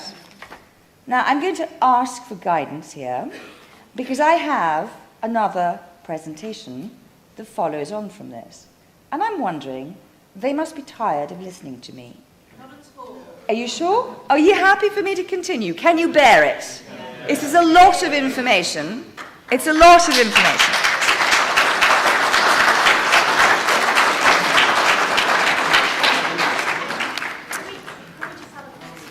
Yes, we're going to have a consultation about how long this will take. I'm going to begin. Sorry, change plan.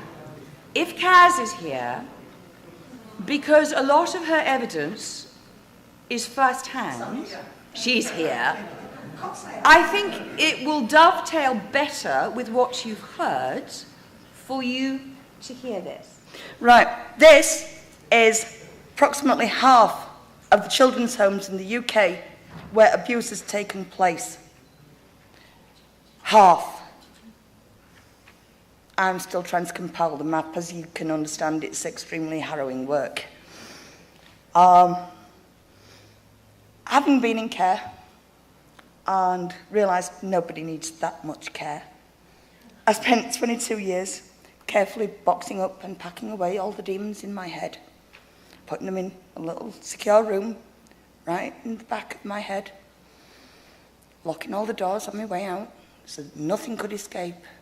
And then David Cameron opened up a whole new inquiry into North Wales. He says, yeah, all right, maybe Waterhouse didn't do a good job. Well, we all knew that to start off with. We all knew it was a whitewash because nothing was done. Nothing changed. And all the demons started clamouring to get out. I thought, well, fuck this. And I did what I do best. When the shit hits the fan, I buried my nose in research. And I found out one hell of a lot of shit. I thought, okay, maybe my life wasn't so bad when I was raped and impregnated and then thrown on the streets. You know, maybe my life wasn't so bad. Because at least I survived. Not all of them did. Quite a lot never came through it. Some of them still live with it day in, day out, and will never come through it. Now, this is the start of the main focus of abuse, of the main focus of paedophile information exchange, the Wirral. Started at Greystone Heath, as most things seem to start in the Wirral. I've lost where I am now. Yeah, I have lost where I am. Serves me right. Should have stayed on the fucking course. Right, that is Greystone Heath. Yeah. 21-year-old student Keith Laverack started working there, and over the course of a few years, he embarked on a course of buggery and indecent assault on at least 16 boys, which he shared with various colleagues and friends. Brian Percival, the storeman of the home, he was convicted for God knows how many abuses. Alan Langshaw, 24 boys. Roy Shuttleworth, 10. Jack Bennett, 2. Stephen Norris, they lost count. Grain and Shuttleworth were both promoted to other homes in Warrington. Terence Hoskins, who had done that same as Percival. He went off to St Aidan's in Widnes, and he had a fondness of using cane on boys, thrashing them, and then pushing it into the backsides. He abused boys there with the housemaster Colin Dick. Following a complaint, Colin Dick was accused of indecent assault, and he was acquitted, as they usually are. Hoskins went on to become president of National Children's Home, which is now Action for Children. And he then wrote a reference for Colin Dick, effectively stating that he was no longer a risk to children and recommending him for a post in Manchester as a residential social worker. Colin Dick was then allowed to go on and abuse boys for another 8 years. In 81, Dennis Crane and Hoskins were back working in Doncaster at Hesley Hall Group. And then Dennis Crane went on to Eton and worked there for a couple of decades, whilst Prince William was in attendance, actually. Oops. You know, let's keep it all in the club together. You know, Prince William, yeah, go on. You know, at least he was primed by his parents. Alan Lanshaw was jailed for 10 years in 94 for 30 counts of serious sexual assaults and indecent assaults against boys under 16 at homes in Cheshire and Liverpool.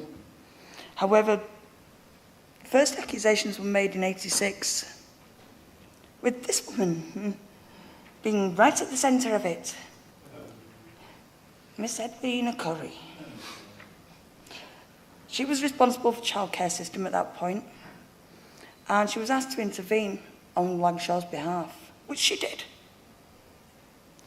He went on to get another job in residential childcare because she said, "Oh, he's an upstanding, upright man. He couldn't do anything like that. I believe in him fully." Well, I'm sorry, I've heard that about Jimmy Savile from her as well, haven't I? You know, she's not exactly the best judge of character. When asked about Jimmy Savile and why he'd been given the keys, she said, "Well, if it meant we could break the strike and help the patients, then the ends justify the means, doesn't it?" If she was asked about the mentally ill patients that he'd abused, she says, "If I'd have known, I would have asked him, 'Jimmy, give me the keys,' and it would have stopped." Yeah, would it? Would it really, love? She was very open when she admitted she knew Morrison had sex with 16-year-old boys when the age of consent was 21, and that he had been protected by a culture of sniggering. In her diaries, she called him a noted pederast with a liking for young boys. She put in her diaries, "Peter Morrison has become the PM's PPS, personal public secretary. He's what they call a noted pederast with a liking for young boys. He admitted as much to Norman Tebbit when he became deputy chairman of the party." But then she added, "However, I'm very discreet, and so must he be."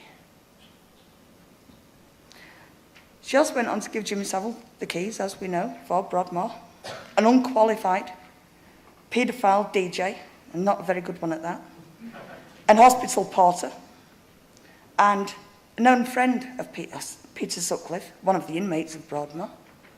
You know, what's he going to do? Let his mate out for days out? Norman Tebbit had a little choice in admitting that he knew Peter Morrison was paedophile when Edwina Curry outed the fact that he knew it. You know, talk about giving your mate no recourse for escape. Now, when Stanton started working at St Vincent's in Wirral, Roy Shuttleworth had recommended him for the job. Roy was working at Greystone, But they'd both met each other when they were on a childcare course, a residential childcare course in Birmingham. That residential course was taught by Peter Wrighton. He groomed the whole social work profession for over a decade. He had Tavistock, National Children's Homes, Barnardo's, Mind, all listening, all advising, all recommending him as the person that was right to lead childcare. They set up a steering committee to run his group, and we have quite a few people in on that, including Claire Rayner, the agony aunt. Now, one of the guys who was on the course, Rod Ryle, the ex-director of Calderdale Social Services, convicted in 1988 for crimes against 2 boys in care. Committee, who appointed him as Director of Social Services, weren't told of a previous incident involving the same 2 boys. And they appointed him. When he was appointed as Director, he took over a project to set up a new assessment centre in Calderdale, Skircutt Lodge. And he got one of his friends from Birmingham, set him as Principal, Malcolm Phillips, who was also convicted in 2001. When Ryle was first arrested in 1988, they found him living in the private flat that Malcolm Phillips had at Skircutt Lodge. He'd been there for over 2 weeks. Phillips, knowing the guy was a wanted man, had let him live within the children's home, knowing that he was wanted for crimes against children, giving him full access to more children. And this guy called himself a child carer, a social worker that was there to protect children. I'm sorry, that doesn't compute with me. You don't put children at risk and still care about them. You don't harm children and still care. You can't. Otherwise you wouldn't be hurting them. You wouldn't be putting them in that situation. Now, as head of Assessment Centre, Malcolm Phillips had final say in any child leaving the borough. He used, what we know so far, 5 different units. Newton Aycliffe, secure. St William's in Market Weighton, which took boys only and was run by De La Salle Order of Roman Catholic Church. Bryn Estyn, which had secure until it shut down in the mid-80s. Bryn Allen, he only sent girls to Bryn Allen community. We know of 10 that were sent over 20 years, over the 20-year period. All were between 12, 15, blonde-haired, blue-eyed. And then he sent them to Macclesfield Young Persons Unit. Now, Dr. Peter Wells, fantastic man, cannot say a thing wrong about him. Yeah? Absolutely love the guy. He ran Macclesfield Young Persons Unit, which is a mental institute for children. It was attached to Parkside Mental Hospital in Macclesfield. It shut down in 92. He did his best to help disturbed children, abused children.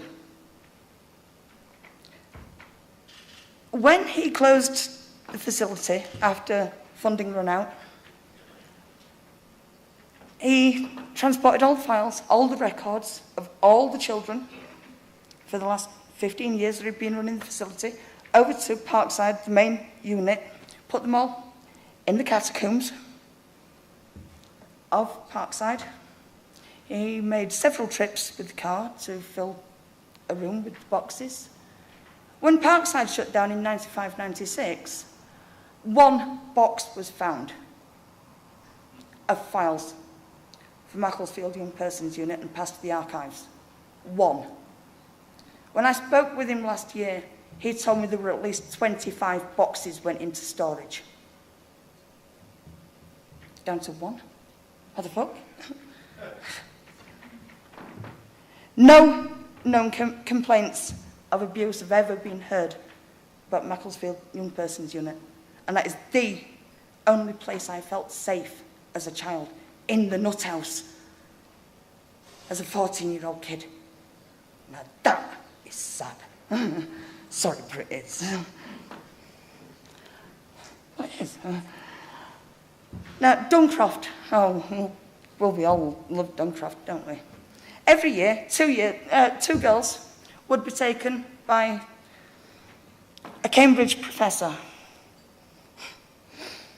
up to Brancaster in Norfolk by Professor Bell. But they would have an overnight stop first in Cambridge at Professor Bell's house. Nobody knew why, but they always went in pairs and they never left each other alone. When my mum landed in Duncroft in 67, she was told by the girls, you don't go off, if you're taken on camp, you don't go off on your own. You go with another lass. You stay together. You look after each other. Okay, she says, fair enough. They would do overnight in his house and then be taken for a shopping trip in King's Lynn before they then went on to Brancaster to meet up with all the other girls from different units. Now, in Duncroft, they had the main home and then they had a hostel for girls moving on. You know, older, too old for school, but not quite old enough to be kicked out. The rules were, nobody can go out in the evening without a male escort. One woman was set up with a man about the same age as her, and within weeks she'd been raped, impregnated, and forced into a marriage. Over the next 6 years, she was raped several more times, had 3 more children, and then finally escaped him and ran. Didn't know what happened to the children until a few years later when one of them got in touch and said, right, you left us all there to be raped by my dad. Now I want you to stand up in court and say he's a good man. What? He's raped the kids as well, but I want you to stand up in court and say he's a good man. What? Well, you married him. Didn't have much choice about it, but you married him. Well, I was forced into it, she says. Well, that's not my fault, says the kid. Well, it's not fucking mine either, says the mom. And that was it, contact was broken. There was no more contact between the families. Yes?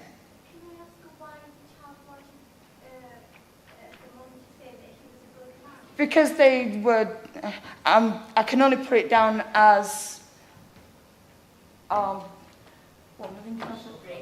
yeah, that's the one. Just, you know, who knows why? You know, who knows why? Because you get that indoctrinated to it, you expect everyone to stick up for the person that you believe loves you. You believe gives you all this attention because they love you, not just because they're a dirty old bastard.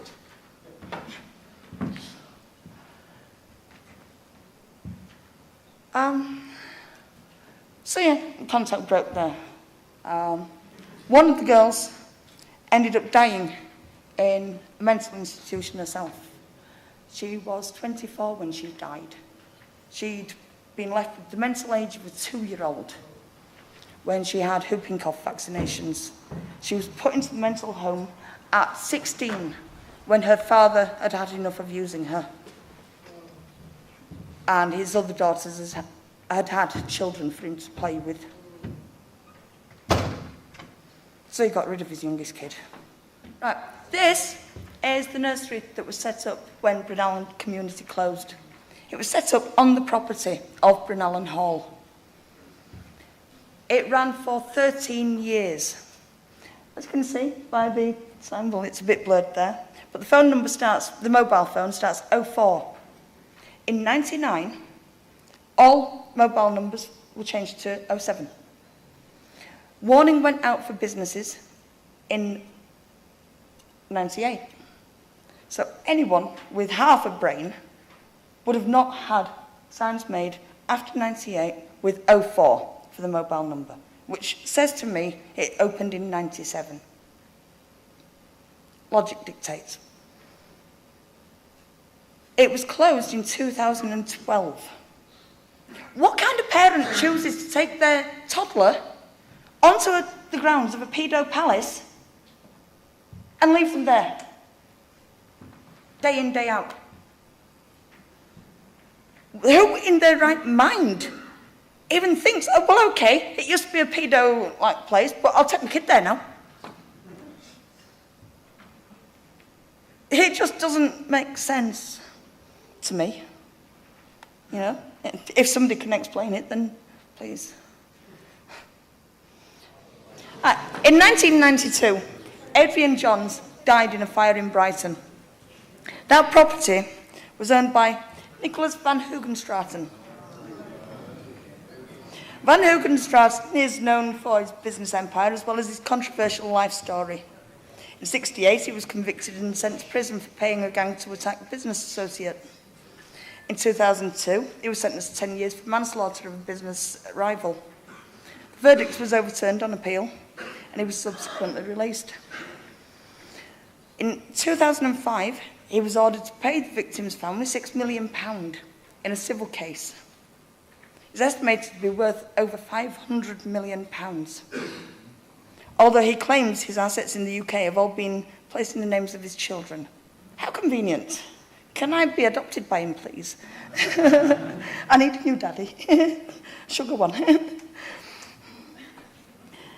In 1995, most of the children's records being transported from the inquiry team in North Wales to the courts were destroyed in a fire in a Pickford's furniture packing and shipping warehouse in Chester. Now, I'm sorry, who in their right mind puts confidential records of children, hundreds of vulnerable children, in a Pickford's furniture packing and shipping warehouse? You just don't do it, do you? You know, you don't know who the fuck's going to be walking through the door, rooting through the boxes, looking for a pair of fucking mucky underwear in whatever they're shipping. You know. But it's burnt down. 3 times in the past 25 years, the warehouse has burnt down. It is still owned and operated by Pickfords. Coincidence? I think not. But who am I to judge? Now, when John Allen was finally paid off in the 90s, prior to his arrest, his settlement from Ken White Sr. was valued at over £500,000. His personal loans and business loans, provided by Ken White Sr., amounting to £210,000, were wiped out. He got company car released, £10,000. The company had released its interest in a Brighton property, not the one where the fire happened, a villa in Bordeaux, and yacht number 2, £200,000 value. And a cottage in Gloucestershire, £80,000.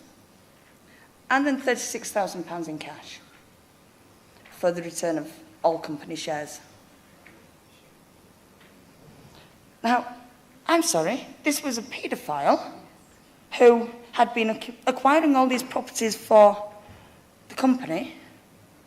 Why was he getting so much money when they were looking to bring him inside? Why was he getting access to the yacht, number 2? Why did they have 2 yachts in the first place? What kind of kids' home needs 2 yachts? You know, I never saw a yacht. I was there for over a year. Apparently all the boys did, but I never did. Where was my fucking sailing trip, bastards?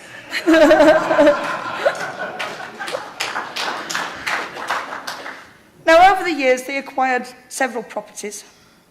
There was Brynellan Hall, which was set in 50 acres of land. Glasted Hall, where John Allen himself lived. Pentrysison Hall, which is now owned by Prospects for Young Children, which is coincidentally run by one of the directors of Brynellan Community, Stephen Elliott.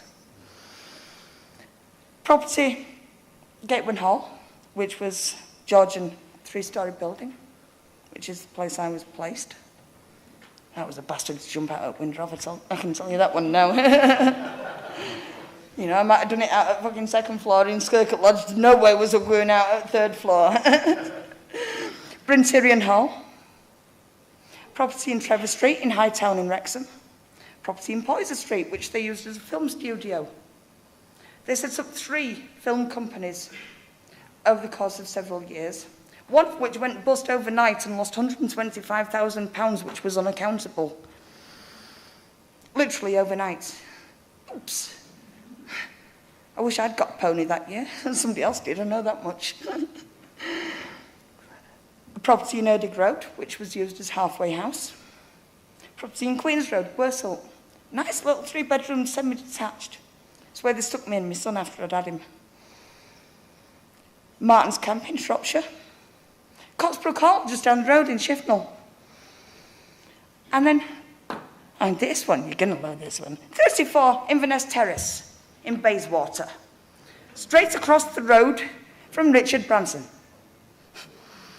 Who the fuck wants to put a kid's home in Bayswater? Who the fuck wants to live right across the road from a bunch of delinquent kids? I fucking wouldn't. And I was one of them. No way would I have had that on my street or any street that I went near. Because, I'm sorry, I went near the street, so I knew what a bastard I was. And then there was the village in Bordeaux, the cottage in Gloucestershire, the 2 yachts, and several properties in Brighton connected to Van Hoekenstraten. Sorry, my voice is going. In the 70s, Brynellan Community established with Ken White Sr. as financial backer and David Evans as secretary. Well, we all know those ones. You know, the personal assistant rather than the typing pool.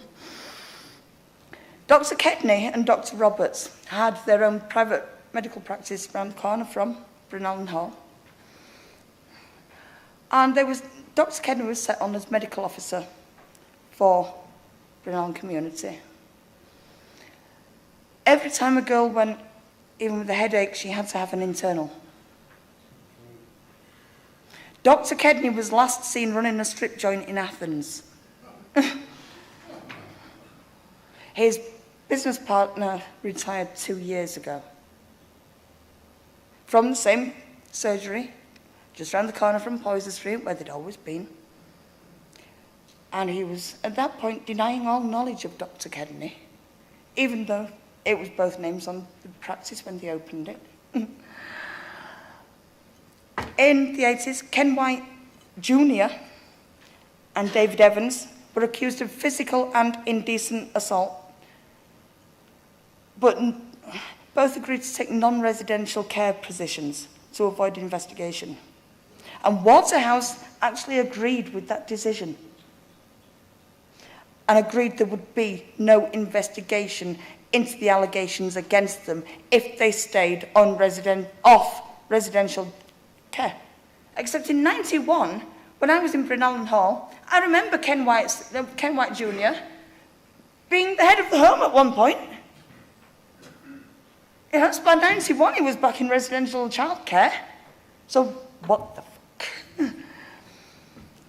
In the 80s, Lynn Williams, who had been deputy of Gatewin Hall, was accused of indecent assault against a couple of lads in a different home.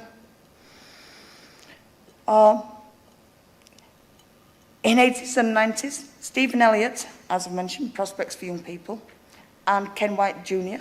were made directors of Brynellan Hall Brunel and Community, and the other 16 subsidiary companies that they ended up opening and then closing and laundering money through. Most of them don't even reflect on Companies House anymore because it's all been deleted. Companies House have a habit of allowing companies through without a valid company number.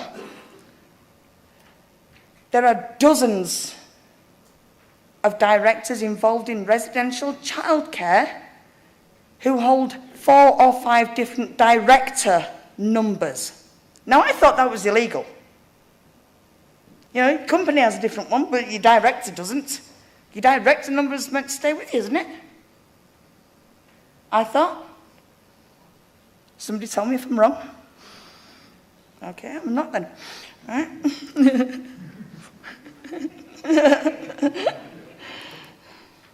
Now, in the 90s, medical records started to vanish for the residents of Brunel Hall and Brunel Community, starting with the girls of Gateway Hall. There were 5 pregnancies in the space of 1 year. 4 girls, 5 pregnancies.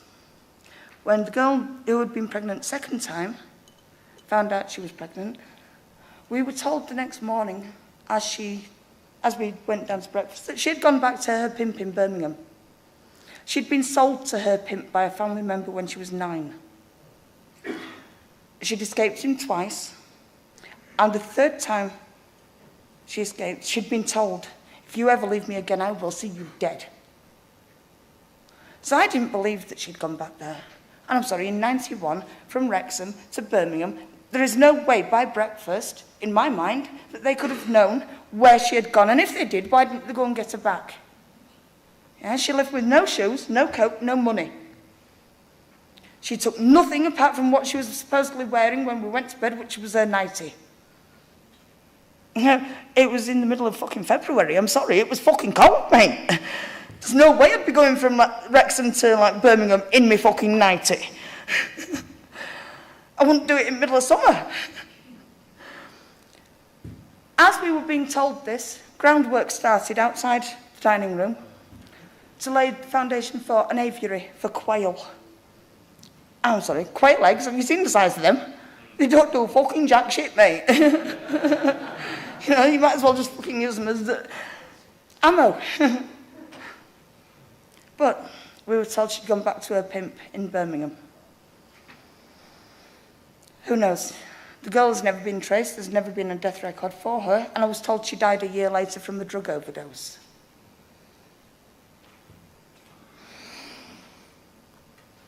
Now, Ken White, he obviously carried on in residential childcare, and then after his dad died, he actually inherited Brunel Hall, even though it was meant to have been sold off for the compensation pot, along with all the other homes. Ken White Sr. had already taken Petrosison as his pension.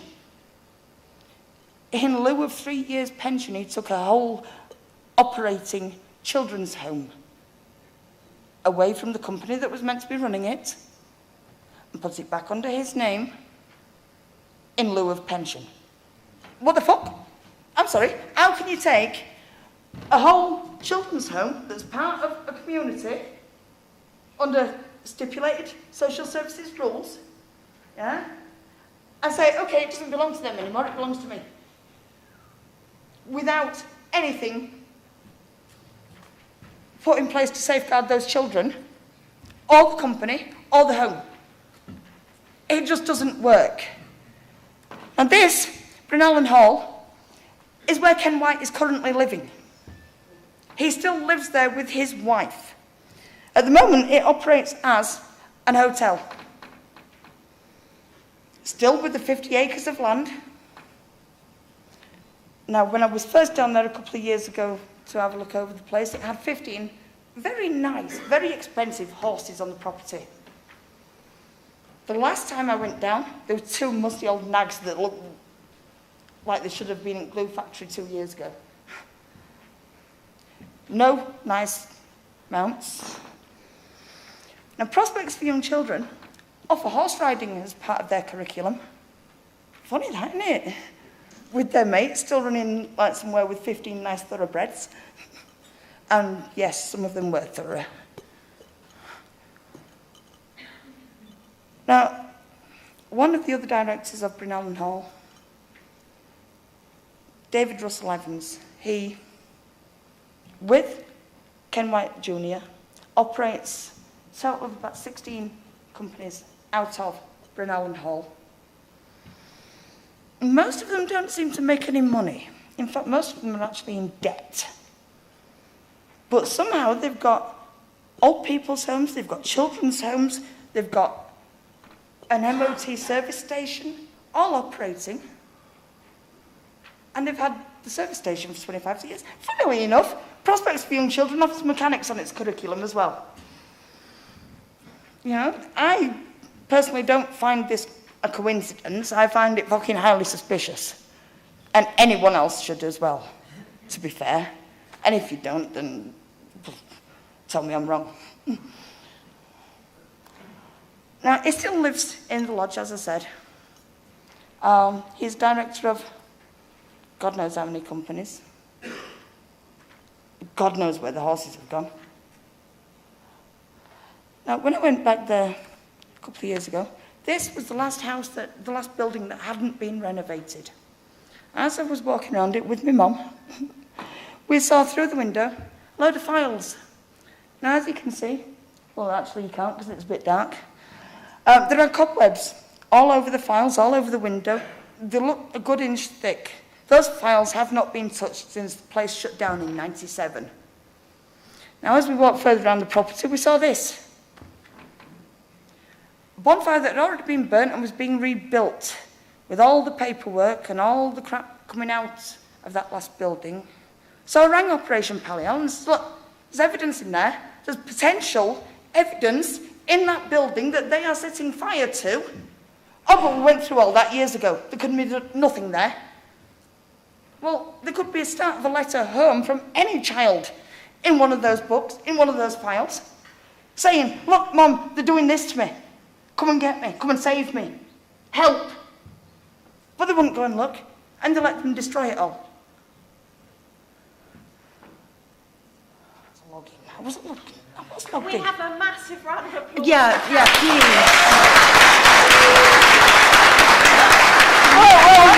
I'm coming back,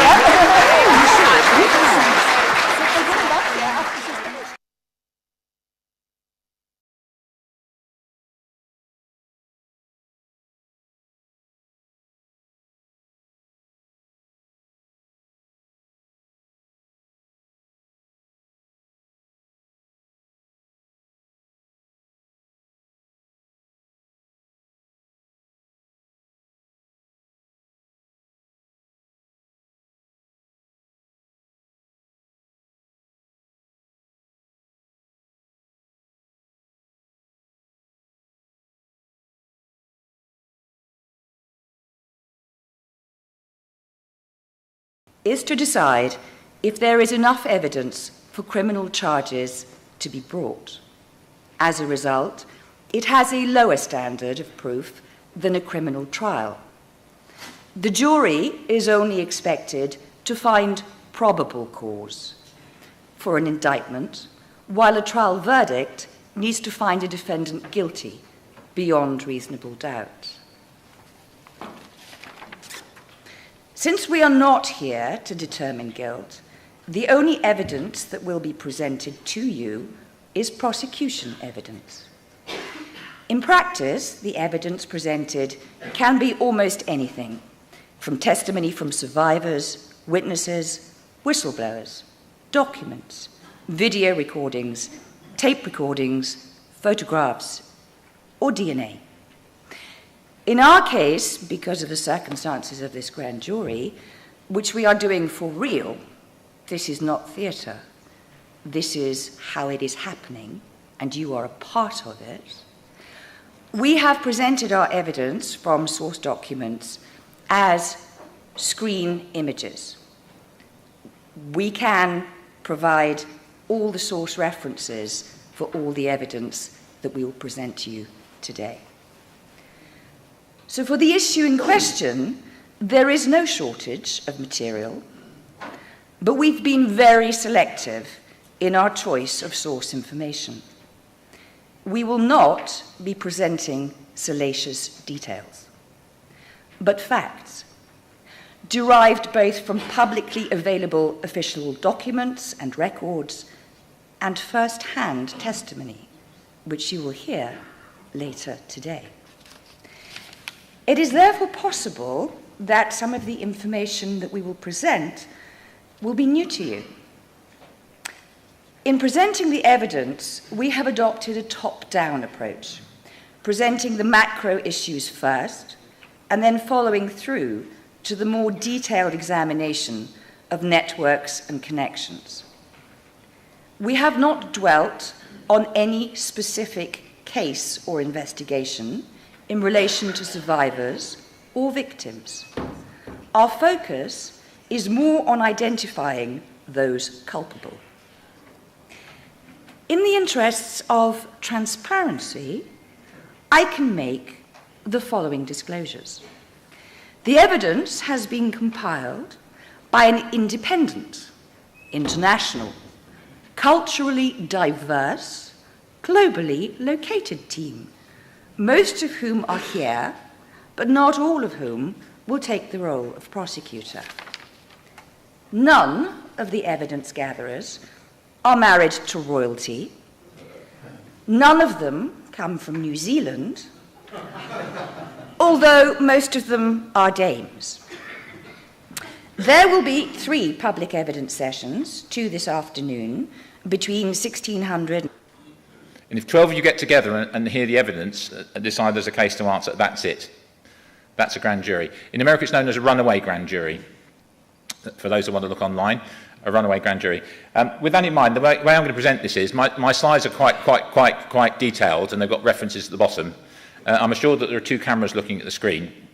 This is going to be filmed, so could I ask you to focus on me, and I'll talk about the slide, and you can look at it leisure later in detail. Trust me on that. If there isn't a reference at the bottom of the slide, it's me talking, but generally speaking, it's me quoting authorities. Take photos on your phone as well. Yeah, there we go. So whatever happened to grand juries? Now, I normally start my stuff by quoting a few authorities. Alexander Solzhenitsyn, good man, wasn't he? If we allow injustice, we're inflicting injustice on the next generation. And that's against my conscience. We're not going to have that, are we? No. Winston Churchill, good in parts, wasn't he? Never give in. Yeah, that's not us, is it? Here's the important one. It does not take a majority to prevail, but rather an irate, tireless minority, keeping on setting brush fires of freedom in the minds of men. That's our job, isn't it? And women. He said carefully. During the First World War in 1917, there's an Act of Parliament in force, Defence of the Realm Act 1915, and the government used the pretext of war to suspend the constitutions. So on the excuse that they'd be consuming manpower, they shut down grand juries. But when you infringe the common law, it doesn't go away. It's just infringed, isn't it? It's like the Theft Act. Somebody in the high street this morning stole a loaf of bread, didn't they? Doesn't mean the Theft Act goes away. It just gets infringed. Magna Carta is traditional race and trial by jury. One persistent error adopted for many centuries and even now hard to spell is the Great Charter guaranteed trial by jury. No, it didn't, because it restated precedent. It restated precedent. So, as I say, Michael Bernicia has researched trial by jury going back to 2500 BC. Our foundation constitution documents, Magna Carta, Declaration of Rights, they restate the common law. Here's a bit of proof. William the Conqueror established the principle in criminal trials should, in the normal case, begin with the indictment of the accused by a represented body of neighbours sworn to speak the truth. Justice should be local. This is me speaking. The authority for the right to be tried by a grand jury is therefore custom, otherwise known as the common law. And think of all those generations of ancestors looking down on us now. They want us to stick to the custom. What's the guarantee of the custom, in theory? It's the coronation oath. Now, you saw the coronation oath that the Queen actually swore this morning, didn't you? And for those that are looking closely, the Archbishop asked the question, will you solemnly promise to swear and govern the people of this kingdom according to the statutes in Parliament agreed on and the laws and customs in the same. Well, in the actual ceremony, she didn't say statutes agreed on, did she? She should have done, because the Coronation Oath Act 1688 specifies it. So there's a major problem there. The Queen... In 1745, and one tomorrow afternoon, roughly between 14:55 to 15:15, depending on overruns on lunch. During these sessions, the prosecutors will present a range of evidence to endeavour to persuade you that the people who will be identified have committed certain crimes. In the introduction session today, from 15:30 to 15:45, I will outline the scope of the issue and the crime being evidenced. Having heard all the public evidence, you will be invited to nominate yourselves to form a grand jury. This invitation will be extended on Sunday afternoon at about 3:15 by John Hurst, who will be explaining the historical and constitutional background in the next session and will give you chapter and verse. There are certain criteria that must be met in order to be eligible as a juror, although, happily, none of these relate to dress code, as grand jury proceedings tend to be rather more informal.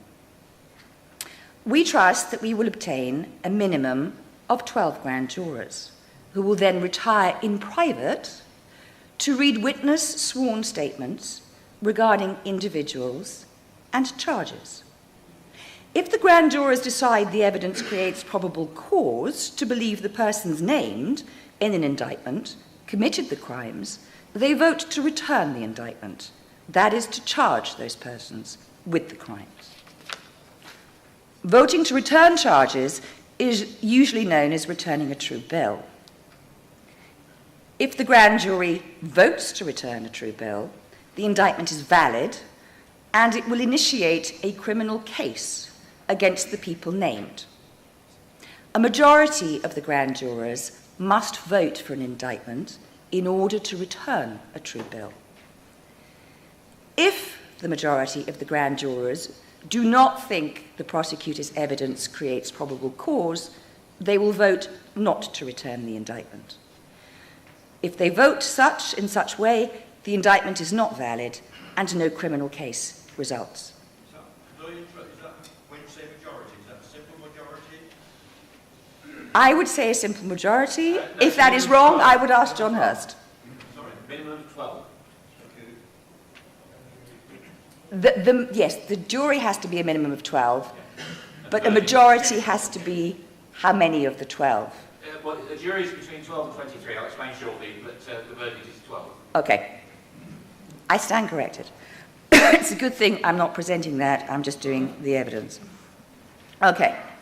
When the grand jurors have reached a decision, John will return here tomorrow afternoon to announce the verdict and outline prosecutions. While the jurors who have nominated themselves retire, there will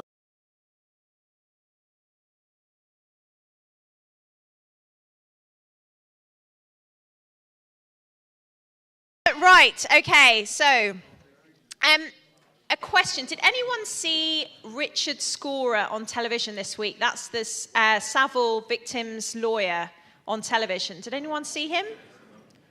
Okay, well, I saw him on BBC News this week calling for accountability for failure to report abuse. I've never seen anything like that on the BBC before. But basically, he was calling for the law to be changed to make it an offence not to report abuse. Of course, whether it transpires that this will come into effect is another thing. But anyway, we have the lovely Strider. Strider has been investigating and researching child abuse for the last 4.5 years. She took the Savile case as a blueprint, and she looked into that case, opened the door, went a bit further, opened quite a lot of other doors, and saw how various cases of paedophilia are all linked. So she'll be explaining the grand jury process today. So she's going to give us an overview, and then the wonderful John Hurst will be coming up here and with his encyclopedic knowledge on grand juries and the law in general, and telling us what's going to happen. So there is going to be evidence presented to us and asking the jury whether there is a case to answer. So we're not going to have a guilty or not guilty verdict. We're just presenting the evidence, and then from that, we can then hopefully all use it and maybe all present it to our MPs in various constituencies. Just a suggestion. Anyway, big round of applause for Strider.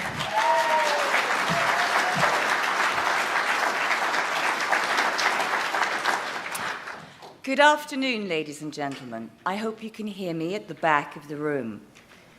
I want to first thank you for being here to uphold the legacy of Magna Carta. I'm here to provide you with an overview of the grand jury proceedings. Over the course of today and tomorrow afternoon, we will be considering the issue that the institutions of the state that should be protecting children were not doing so.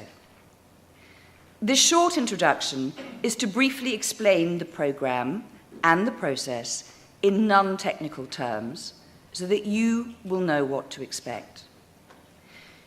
Judicial review is the mechanism by which actions of the government and government bodies can be challenged in the courts. It is a means by which ordinary citizens can force public bodies to adhere to the laws to which everyone else is subject. First and foremost, the role of the grand jury will be an open panel session here for questions and answers and discussion. I leave you with this thought.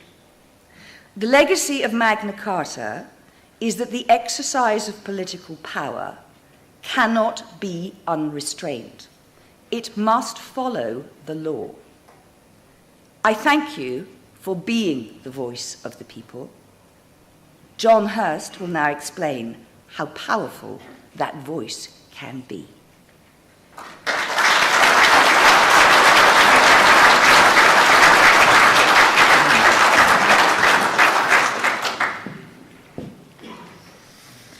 I feel quite humble to be here. I apologise for being a policeman to be in public this morning, but you let me off. I'm attempting to put things right for those who haven't met me before. Some of you believe me. What I'm going to do is give a presentation on whatever happened to grand juries so you understand what happened and how they can be reinstated.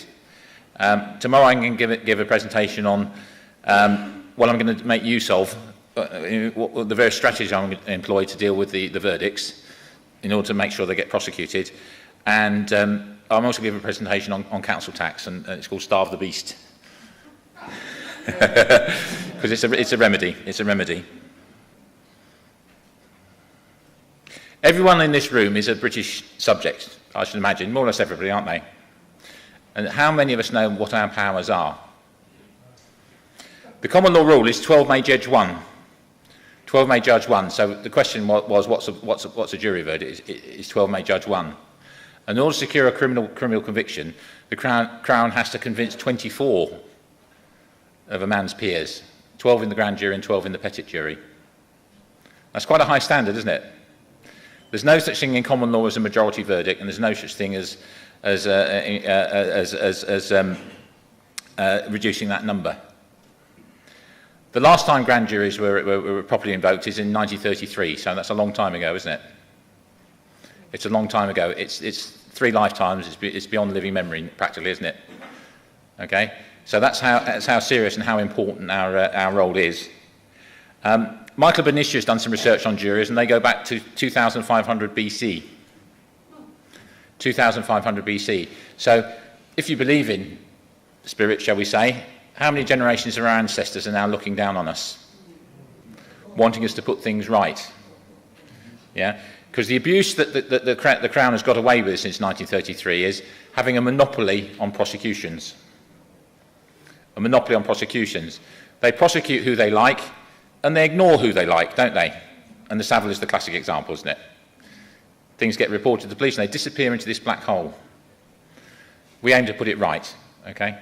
And the reason we can put it right is there are ample constitutional precedents for the power of the individual to form a grand jury spontaneously. You don't have to be invited to court by a sheriff or a judge, you just do it yourself.